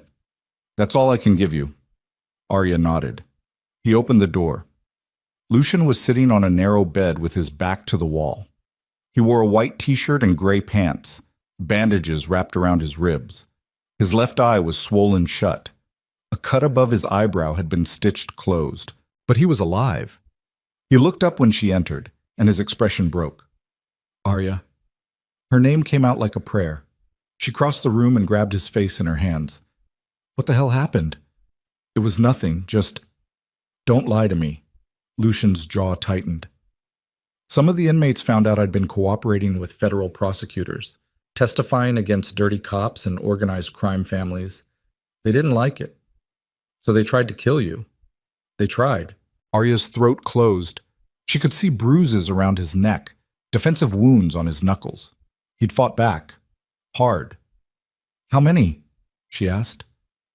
6. And you're still alive. Barely. Arya sank onto the bed beside him. Her hands were shaking. You have 6 months left, Lucian. 6 months. You were supposed to keep your head down and stay safe, and I know. Then why? Because they were going to kill someone else. Lucian's voice was quiet. A kid, 19 years old. In for drug possession. Wrong place, wrong time. They wanted to make an example. I got in the way. Of course he did. Of course. Arya pressed her hands to her face. You can't save everyone. I can try. Not if you're dead. I'm not dead. You could have been. But I'm not. Lucian reached out and gently pulled her hands away from her face. I'm right here, and I'm okay. Arya looked at him, at his swollen eye, his bruised ribs, his exhausted face. You look like hell, she whispered. You look beautiful. The words hit her like a punch. Arya's vision blurred. Don't do that. Do what? Say things that make me want to kiss you when there's a guard watching through the window. Lucian's mouth curved into something almost like a smile.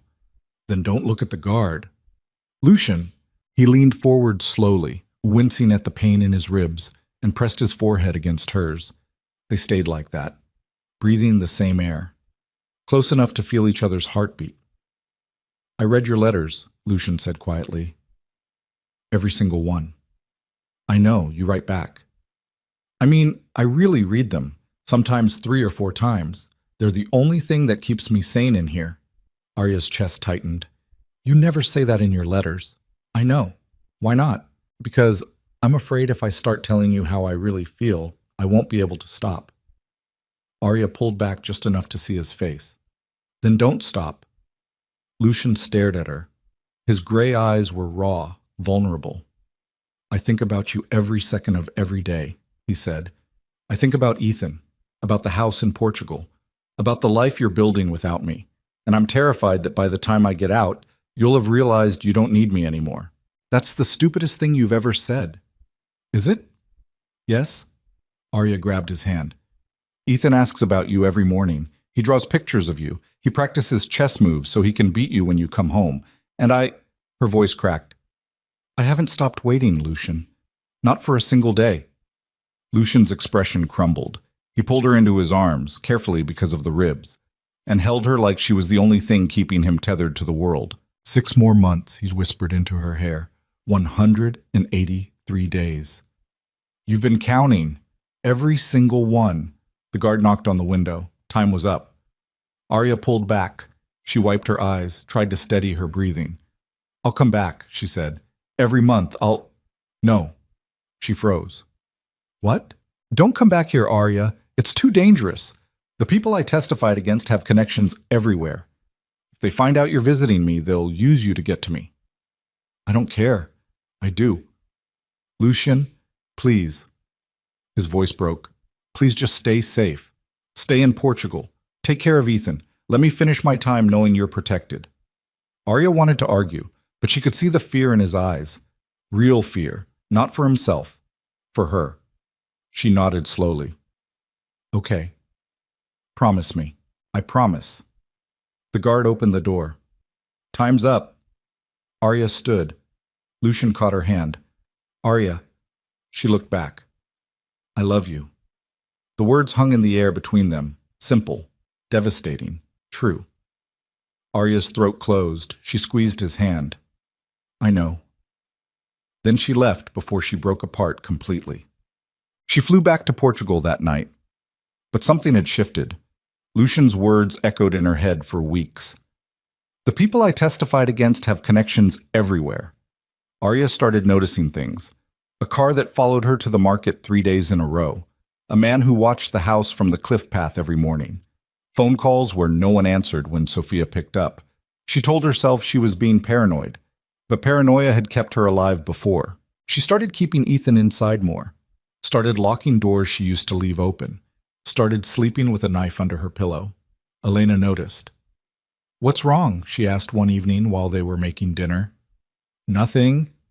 Liar. Arya set down the knife she'd been using to chop vegetables.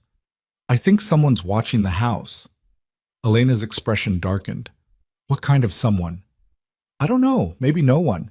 Maybe I'm just... Glass shattered in the front room. Both women froze. Ethan screamed. Arya ran. She burst into the living room and found Ethan pressed against the wall, staring at a brick that had crashed through the window.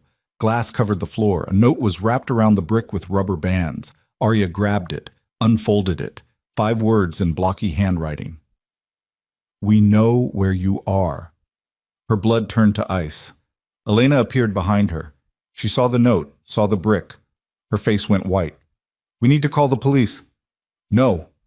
Arya, the police won't help. Whoever did this has connections. They'll know we called before the cops even arrive. Then what do we do? Arya looked at Ethan. The boy was shaking. His eyes were wide with the same terror she'd seen the night of the attack in Chicago. She'd promised him safety. She'd promised him peace. And now it was happening again. She pulled out her phone and dialed the number she'd memorized but never used. It rang 4 times. Then a voice answered. Yes? This is Arya Bennett. I need to speak to Lucian Moretti now. He's not available for... Someone just threw a brick through my window with a death threat. So unless you want to explain to a federal judge why you ignored a credible threat against a witness under protection, you'll put him on the phone. Now. Silence. Then, hold. 2 minutes passed. Then Lucian's voice came through. Arya? What happened? She told him. Everything. The car. The man on the cliff. The brick. When she finished, Lucian was quiet for a long moment. Then he said very calmly, Pack a bag. You're leaving Portugal tonight. Where am I supposed to go? There's a safe house in the Azores. No one knows about it except me and one contact I trust with my life. I'll make a call. Someone will pick you up in 2 hours. Lucian, they found you, Arya. I don't know how, but they did. And if you stay there, they'll come back. And next time, it won't be a brick. Arya looked at Ethan, at Elena, at the shattered window. Okay, she whispered. Stay on the line with me until the car arrives. You're in prison. You can't just... I can and I will. Now pack. Arya put the phone on speaker and started throwing clothes into a bag. Elena did the same. Sophia appeared with food and water. Ethan clung to his rabbit and watched everything with terrified eyes. Lucian stayed on the line the entire time, talking quietly, giving instructions, making calls to people Arya couldn't see. Exactly 90 minutes later, headlights appeared at the end of the driveway. A black car, armored, 2 men in suits. They're here, Arya said. Good. Go with them. Don't tell anyone where you're going, not even Elena. She's coming with us. No, she needs to stay and make it look like you're still there. Buy you time. Elena's face was grim, but she nodded. Arya grabbed Ethan's hand. We have to go, baby. I'm scared. I know. Me too. But we're going to be okay. She didn't know if it was true, but she said it anyway. They ran to the car. The driver opened the door. Arya shoved Ethan inside and climbed in after him. The door slammed shut. The car pulled away. Arya pressed her face to the window and watched the house disappear into the dark. Arya. Lucian's voice came through the phone. You still there? Yeah. I'm sorry. For what? For not protecting you better. For putting you in danger. For... Stop. Arya's voice shook. This isn't your fault. Yes, it is. Everything that's happened to you is because of me. No. Everything that's happened to me is because you cared enough to stop. And I'd rather run for the rest of my life with you than live safely without you. Silence on the other end. Then Lucian said very quietly, 4 more months. 121 days. And then I'm coming for you. And I'm never letting you go again. Arya closed her eyes. Promise? I promise. The line went dead. The safe house in the Azores was smaller than the one in Portugal, a cottage on a volcanic hillside overlooking black sand beaches. No neighbors, no roads, just wind and waves and endless sky. Arya and Ethan stayed there for 3 months. No phone, no internet, no contact with the outside world except for weekly check-ins with Lucian through a secure line his contact provided. It was the longest 3 months of her life. Ethan regressed, stopped talking again, started having nightmares, clung to Arya like he was afraid she'd disappear. Arya tried to stay strong, but every night, alone in the dark, she broke. She was so tired of running, so tired of looking over her shoulder, so tired of being afraid. One morning she woke up and realized it had been exactly 2 years since Lucian's sentencing. He was being released today. She walked down to the beach and stood at the water's edge, staring at the horizon, and tried to imagine what happened next. Would he come for them? Would he even know where they were? Would the people hunting them find him first? She didn't have answers. All she had was hope, and it was running out fast. Then she heard it. A helicopter. Distant at first, then closer. Arya spun around and saw it appear over the ridge, black, military grade, heading straight for the cottage. Her heart stopped. This was it. Either rescue or the end. The helicopter touched down on the beach 50 yards away. Sand whipped into clouds. The rotors screamed. The door opened. A man stepped out. Tall, dark suit, gray eyes. Lucian. Arya's knees gave out. She collapsed onto the sand and pressed her hands to her mouth to keep from sobbing. He was here. He was real. He was free. Lucian ran toward her, and when he reached her, he dropped to his knees and pulled her into his arms like he'd been drowning and she was air. "I'm here," he said into her hair. "I'm here. I'm so sorry. I'm here." Arya couldn't speak. She just held him and cried. After 2 years of waiting, of hoping, of barely surviving, he was finally here. Ethan's voice cut through the wind. "Lucian?" They both looked up. The boy was standing at the cottage door, clutching his rabbit, staring at them with wide, disbelieving eyes. Lucian stood, walked toward Ethan, knelt down in front of him. "Hey, kid," he said softly. "Sorry I'm late." Ethan dropped the rabbit and threw himself into Lucian's arms. Lucian held him tight, and for the first time in 2 years, all three of them were together again. But the reunion lasted less than an hour. Lucian's contact, a man named Pellegrini, appeared from the helicopter with a grim expression. "We need to move," he said. "Now." Lucian looked up.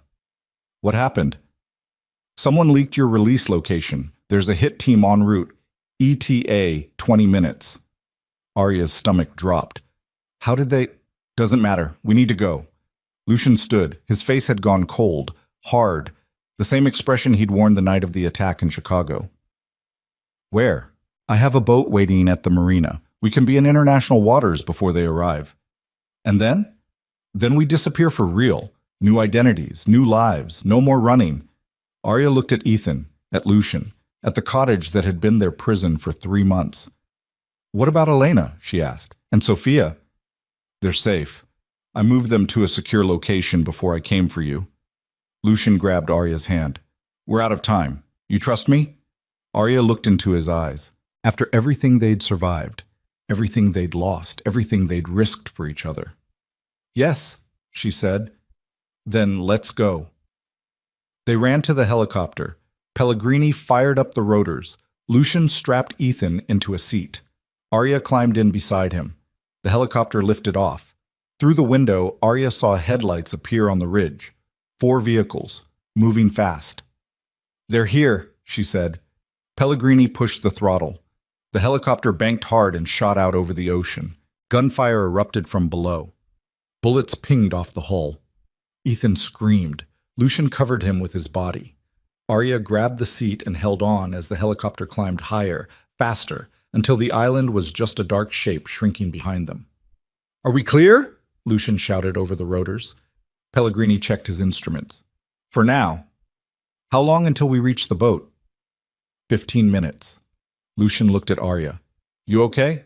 She nodded, but her hands were shaking, because she knew this wasn't over, not even close. Whoever wanted Lucian dead wasn't going to stop just because they'd escaped one ambush. They'd keep coming, keep hunting, keep trying until someone died. And Arya was done running. She leaned forward. "Pellegrini." "Who's behind this?" Pellegrini glanced back. "What?" "Who ordered the hit? Who's been hunting us?" "Does it matter?" "Yes." Pellegrini was quiet for a moment. Then he said, "A man named Victor Castellano. He ran the largest organized crime family in the Midwest until Lucian's testimony put half his operation behind bars. He's been in federal custody for the last 18 months, but his son, Marco Castellano, took over the family business, and he wants revenge. Arya's blood ran cold. Marco. The same name as Lucian's dead son. She looked at Lucian. His face was stone, but his hands were shaking. "How do we stop him?" Arya asked. "We don't," Lucian said flatly. "We run, we hide, we survive." "For how long?" "As long as it takes." "That's not a plan, Lucian. That's just dying slowly." "It's the only option we have." "No." Arya grabbed his arm. "There's another option." Lucian stared at her. "What are you talking about?" "We stop running. We face him. We end this." "Are you insane? Marco Castellano has an army, resources, power. We have nothing." "We have the truth. We have your testimony. We have evidence that could put him away for life. We already put his father away. It didn't stop him. Because we didn't finish the job." Arya's voice was hard now, desperate. "We need to take him down completely. Destroy his entire operation. Make sure he can't hurt anyone ever again." Lucian shook his head. "You don't know what you're asking." "Yes, I do. I'm asking you to fight. One last time. Not for power. Not for revenge. But so we can finally stop looking over our shoulders. If we go after him, people will die. People are already dying." The words echoed in the helicopter. Ethan was watching them both with terrified eyes. Lucian looked at the boy, then at Arya, then out at the dark ocean stretching endlessly below. "If we do this," he said quietly, "there's no going back. We'll be at war with one of the most dangerous crime families in America, and we might not survive. We're not surviving now, we're just breathing." Lucian closed his eyes. When he opened them again, something had changed. The fear was gone, replaced by something colder, harder, lethal.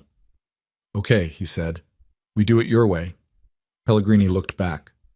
"You're serious?" "Yes. You understand what this means? You'll have to go back to Chicago. You'll have to face Marco on his own territory. You'll be walking into a trap." "I know." "And you're willing to risk everything for this?" Lucian looked at Arya, at Ethan, at the fragile broken family he'd somehow found in the wreckage of his life. "Yes," he said. "I'm willing to risk everything." The helicopter cut through the night. Below them, the ocean churned dark and endless. Ahead, Chicago waited, and with it, the final battle that would either set them free or destroy them completely. The boat was waiting at a private marina 40 miles south of the island. A sleek fishing vessel that looked ordinary from the outside, but had reinforced hull plating and enough weapons hidden below deck to start a small war. Pellegrini had contacts everywhere. People who owed Lucian favors from the old days. People who remembered when he'd been the most powerful man in Chicago. People who'd do anything for the right price. They transferred from the helicopter to the boat in under 3 minutes. The pilot disappeared into the night. Pellegrini started the engine. The boat cut through the dark water heading west. Toward America. Toward the war they'd chosen. Arya sat in the cabin with Ethan curled against her side. The boy had finally fallen asleep, exhausted from fear and adrenaline. His rabbit was clutched to his chest. His breathing was soft and steady. She envied him. Lucian stood at the helm with Pellegrini, staring at charts and satellite images spread across the navigation table. They spoke in low voices. Planning, strategizing, preparing for a battle that might kill them all. Arya watched Lucian's profile in the dim light. He looked different now, older, harder. The 2 years in prison had carved lines into his face that hadn't been there before. His shoulders were tense, his jaw was set. He looked like a man preparing to die, but also like a man who'd finally stopped running from it. "You should sleep," Pellegrini said to Arya without looking up from the charts. "I can't." "Try anyway. We're 12 hours from Chicago. You'll need your strength." Arya didn't move. Lucian glanced back at her. Their eyes met across the cabin. For a moment, neither of them spoke. Then Lucian crossed the space between them and sat down on the bench beside her. Close enough that their shoulders touched. Close enough that she could feel the warmth of him. "You don't have to do this," he said quietly. "I can still send you somewhere safe. Somewhere Marco will never find you. We already had this conversation." "I know, but I need to hear you say it one more time. that you understand what we're walking into, that you know we might not walk back out. Arya looked at Ethan, at his peaceful sleeping face, at the life she'd fought so hard to protect. Then she looked at Lucian. I'm not running anymore, she said. Not from Marco. Not from the past. Not from this. We end it together. Or we don't end it at all. Lucian's expression softened. He reached out and took her hand. His palm was rough and warm and steady. I love you, he said. I should have said it sooner. I should have said it every day for the last 2 years. But I'm saying it now. I love you, Arya Bennett, and whatever happens in Chicago, I need you to know that. Arya's throat tightened. I love you too. Then let's make sure we survive this, because I want a lot more years with you. I want to watch Ethan grow up. I want to marry you under a lemon tree in Portugal. I want all the things I was too afraid to hope for. Arya leaned her head against his shoulder. Deal. They sat like that for a long time, just the two of them and the sleeping boy and the sound of the ocean rushing past the hull. Tomorrow they'd face monsters, but tonight they had this, and it was enough. They reached Chicago at dawn. The city looked the same as Arya remembered, towering buildings, crowded streets, neon signs flickering against gray concrete, but everything felt different now, heavier, like the weight of all her ghosts had followed her back. Pellegrini docked the boat at an abandoned warehouse on the south side. The building looked condemned from the outside. Broken windows, graffiti-covered walls, chain-link fence falling apart. But inside, it had been converted into a tactical operations center. Computers, weapons, maps. 6 men in dark clothing moving with military precision. Who are they? Arya asked. People who worked for me, Lucian said. People who stayed loyal even after I went to prison. People who want Marco Castellano gone as much as we do. One of the men stepped forward, mid-40s, scarred face, cold eyes. Boss, good to see you. Lucian nodded. Vincent. Status? Marco's holed up in the old Castellano mansion on the north side, 24-hour security, armed guards, surveillance cameras everywhere. He knows you're coming. How many men does he have? Inside the house? Maybe 15, but he's got another 50 scattered across the city ready to move on his signal. Lucian's jaw tightened. So we're outnumbered 3-1. Yeah. What about the feds? Any movement? Vincent shook his head. They've got an open investigation on Marco, but nothing concrete yet. Your testimony helped, but it wasn't enough to bring charges. They're watching him, but they won't move unless they have solid evidence. Then we give them evidence. Arya stepped forward. What kind of evidence? Lucian turned to her. Marco's been running his operation out of that mansion for 18 months.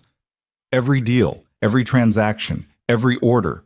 If we can get inside and access his computers, we can hand the FBI everything they need to put him away forever. That's suicide, Vincent said flatly. Even if we breach the perimeter, even if we get inside, there's no way we're getting out alive. Not if we go in guns blazing, Lucian agreed, but if we're smart, if we use the one thing Marco won't expect, we might have a chance. What won't he expect? Arya asked. Lucian looked at her.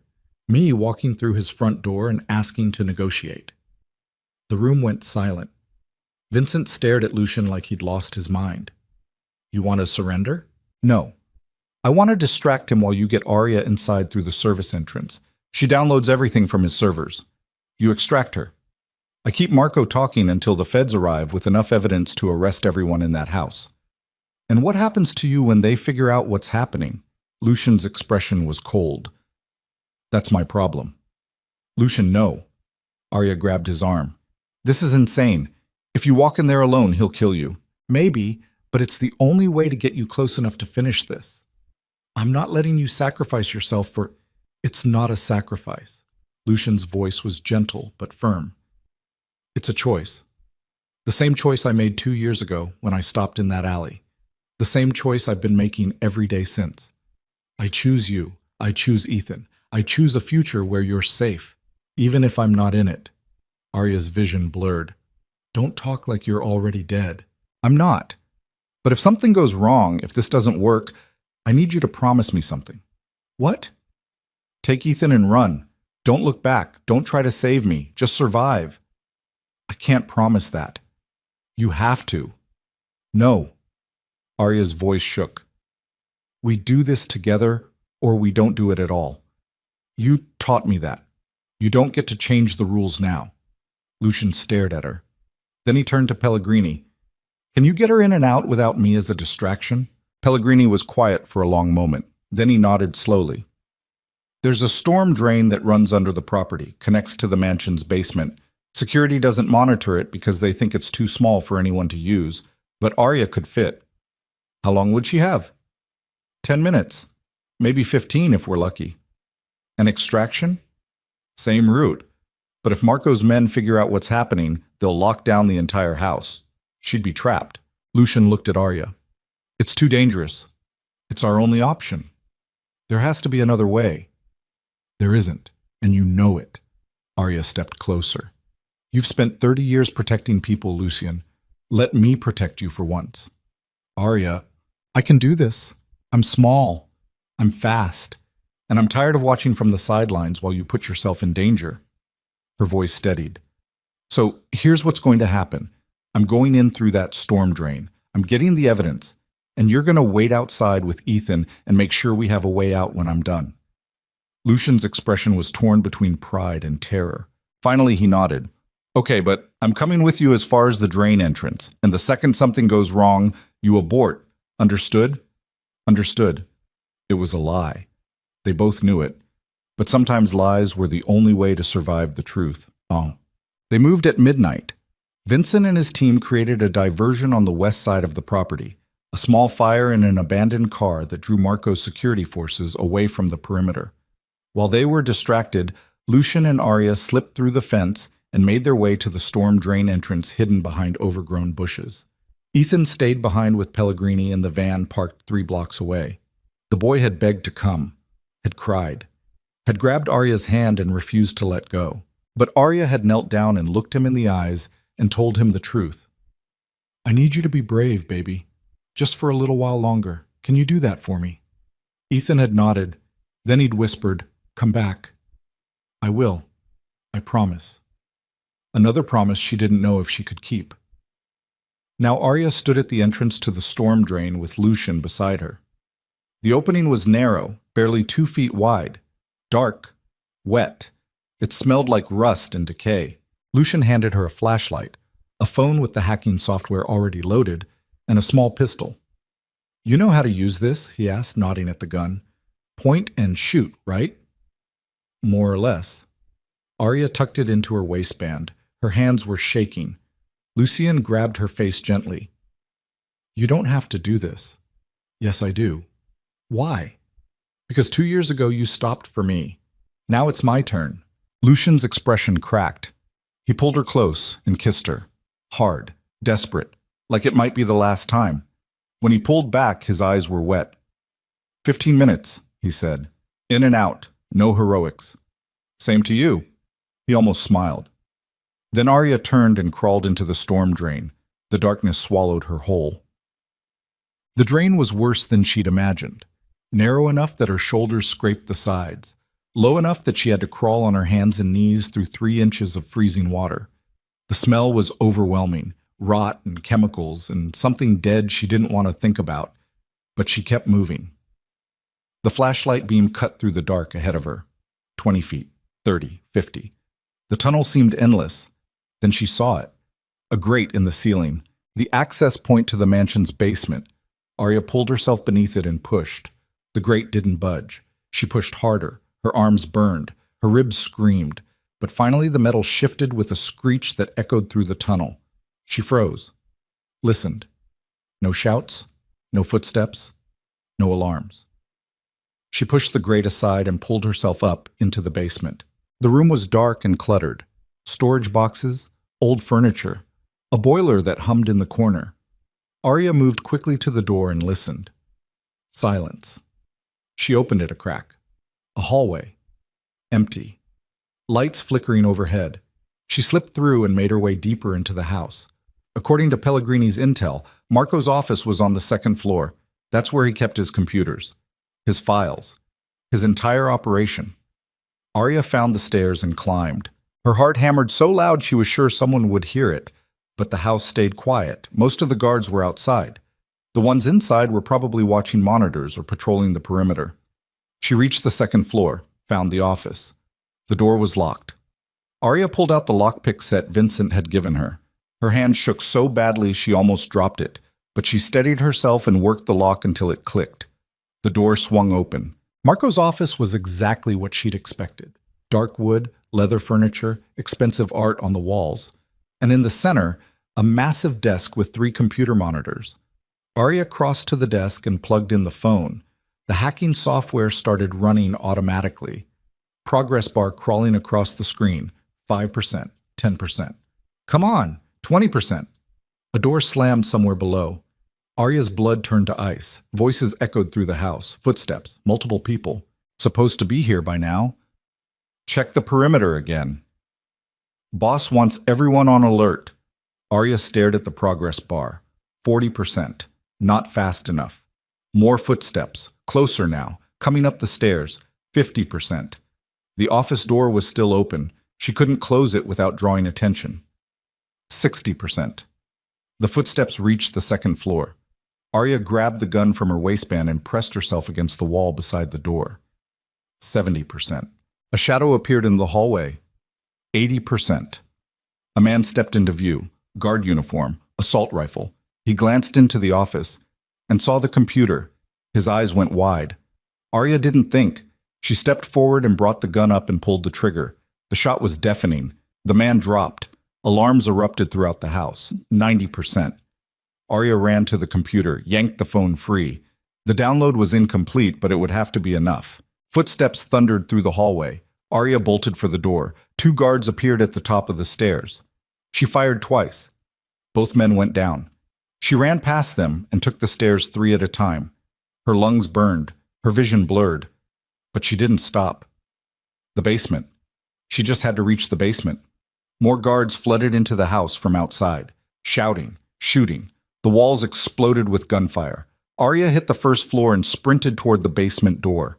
A hand grabbed her shoulder. She spun and fired. The guard stumbled back. Arya kept running. She burst through the basement door and slammed it behind her, locked it, heard bodies slamming against it seconds later. She ran to the storm drain and dropped through the grate. Behind her, the door splintered. Arya crawled through the tunnel as fast as her body would move. Water splashed. Her knees screamed. The flashlight beam bounced wildly. She could hear them behind her now, shouting, following. She reached the exit and hauled herself out into the night air. Lucian was there. He grabbed her and pulled her to her feet. "Did you get it?" Arya held up the phone. "Most of it." "Good enough. Run." They ran, through the bushes, through the fence, across the empty lot where the van was waiting. Pellegrini threw the door open. "Get in." Arya and Lucian dove inside. The van peeled away from the curb. Behind them, Marco's men poured out of the mansion. Gunfire tore through the night. Bullets pinged off the van's armored sides. But they were moving too fast. Within seconds, they disappeared into the maze of Chicago streets.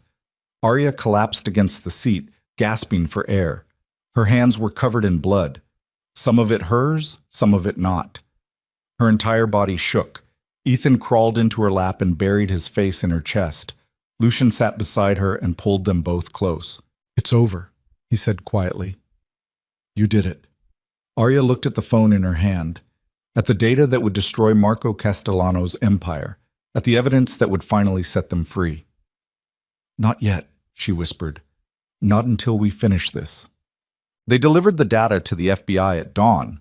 Pellegrini had contacts there too, agents who'd been trying to build a case against Marco for years, agents who were willing to move fast if they had the evidence to back it up, the evidence Arya had risked her life to steal. Within 6 hours, federal agents raided the Castellano mansion. They found Marco surrounded by his lieutenants, computers still running, files still open. They arrested everyone, seized everything. And by sunset, Marco Castellano was in federal custody facing charges that would put him away for the rest of his life. It was over. Really over. Arya watched the news coverage from a safe house on the outskirts of the city. Ethan sat beside her, drawing pictures of boats and oceans and houses on cliffs. Lucian stood at the window, staring out at the Chicago skyline like he was seeing it for the first time, or the last. "What happens now?" Arya asked quietly. Lucian turned to look at her. The feds offered me full immunity in exchange for my testimony against Marco and the remaining families. All charges dropped. Clean slate. That's good. Yeah. You don't sound happy about it. Lucian was quiet for a long moment. Then he said, I built an empire in this city. Spent 30 years accumulating power. And for what? So I could watch everything I loved burn to the ground? You also saved lives, Lucian. Mine, Ethan's, Elena's, dozens of others we'll never know about. That doesn't erase what I did to get here. No, but it counts for something. Lucian looked at Ethan, at the boy who'd become his son in every way that mattered, at the life they'd somehow built together out of broken pieces. I want to leave, he said. I want to go back to Portugal. I want to walk away from all of this and never look back. Arya stood and crossed to him. Then let's go. Just like that? Just like that. Lucian pulled her close. What about you? What do you want? Arya thought about the waitress she used to be. The woman who'd been trapped in that alley with nowhere to run. The person she'd become since the night Lucian stopped. I want peace, she said. I want Ethan to grow up somewhere safe. I want to wake up next to you every morning and not wonder if it's the last time. I want ordinary, boring, real. Lucian smiled. It was small and sad and genuine. I don't know if I remember how to do ordinary. Then we'll learn together. They left Chicago 3 days later. No fanfare, no goodbyes. Just the three of them and Pellegrini and Elena boarding a private plane in the middle of the night. Sophia was waiting for them in Portugal. The house on the cliff looked exactly the same. White stone walls, blue shutters, lemon trees blooming in the courtyard, the ocean stretching endlessly beyond.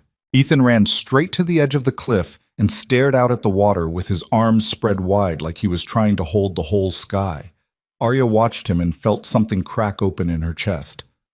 Hope. Real hope. For the first time in years.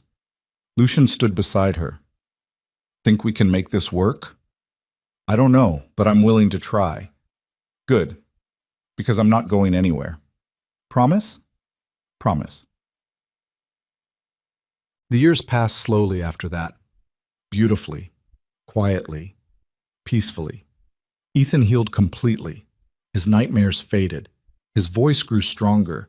He talked constantly about school, about friends, about the boats he saw from the cliff, about everything and nothing. One afternoon, when he was 12, he asked Lucian to teach him to play chess. They sat in the courtyard under the lemon trees for hours, moving pieces across the board in comfortable silence. When Ethan finally won his first game, he looked up at Lucian with shining eyes and said, Can I call you Dad? Lucian's hand froze over the chessboard. For a long moment, he couldn't speak. Then he nodded. Yeah, kid, you can call me Dad. Ethan smiled, and Lucian had to turn away to hide the tears. Arya started a small organization helping abused women and children escape dangerous situations. Nothing big, nothing official. Just a quiet network of safe houses and contacts and people who knew how to disappear when they needed to. She used everything Lucian had taught her, and she saved lives, one at a time, just like he had. Elena stayed with them for 5 years before she decided to return to Italy to be closer to her grandchildren. She left with tears in her eyes and promises to visit. Pellegrini eventually retired and bought a small vineyard in the hills. He sent them wine every Christmas with notes that said things like, Still not dead. Surprising, I know. Sophia became the soul of the household. She cooked. She laughed. She told stories about her youth that made Ethan's eyes go wide. She lived with them for 20 years before she passed away peacefully in her sleep at the age of 93. They buried her under the lemon trees, and Lucian cried like he'd lost his mother. Arya and Lucian married on a spring afternoon when the lemon trees were in full bloom. It was a small ceremony, just family. Ethan stood as best man. Elena flew in from Italy. Pellegrini showed up in a suit that looked like it hadn't been worn since the 80s. They said their vows under the trees with the ocean crashing below. Lucian's hand shook when he slid the ring onto Arya's finger. And when the officiant said, You may kiss the bride, he pulled her close and whispered, Thank you for stopping me from driving away. Arya smiled through her tears.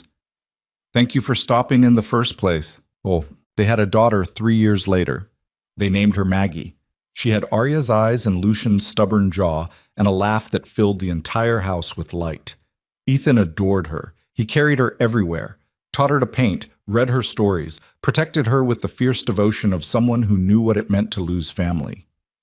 Watching them together, Arya finally understood what Lucian had been searching for all those years. Redemption. Not the kind that came from saving strangers, but the kind that came from being present, from showing up, from choosing love over power every single day. Decades passed. Ethan grew up and became a doctor. He met a woman named Sarah who made him laugh. They got married, had children of their own. Maggie became an artist. Her paintings hung in galleries across Europe. She never forgot where she came from or the sacrifices her parents had made to give her a life worth living. Lucian's hair turned silver, then white. His hands developed a tremor he tried to hide, but he never stopped working in the garden, never stopped teaching chess to his grandchildren, never stopped looking at Arya like she was the most remarkable thing he'd ever seen. Arya's hair grayed too. Her knees ached in the mornings. But she still walked the cliff path every evening at sunset, still wrote letters to women who needed help, still believed that one act of mercy could change a life, because she'd lived it. On a summer evening when Arya was 68 and Lucian was 72, they sat together in the courtyard watching their grandchildren play in the grass. The sun was setting over the ocean. The sky was painted gold and purple and pink. Lucian reached for Arya's hand. She took it without looking. Their fingers laced together automatically. Perfectly. Like they'd been doing it for a lifetime. Because they had. "Do you ever think about that night?" Lucian asked quietly. "The alley in Chicago?" Arya smiled. "Every day." "Do you regret it?" "Which part? Getting in your car, running to Portugal, breaking into Marco's mansion?" "Any of it." Arya turned to look at him, really look at him, at the lines in his face, at the silver in his hair, at the man who'd saved her life and then spent 40 years proving he deserved the second chance she'd given him. "No," she said. "I don't regret a single moment." Lucian's eyes were wet. "I was so close to driving away that night." "But you didn't."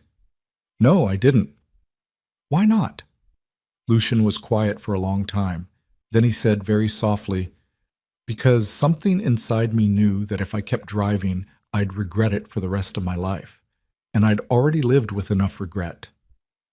Arya squeezed his hand. "That was the whole deal, Lucian. You stopped because you could, and that one choice changed everything." They sat in silence, watching the sun sink into the ocean. Somewhere in the garden, their grandchildren were laughing. Somewhere in the house, Maggie was painting. Somewhere in the city, Ethan was saving lives the same way his father had taught him. And here, on this cliff overlooking endless blue water, two broken people who'd found each other in the darkest moment of their lives were finally, truly at peace.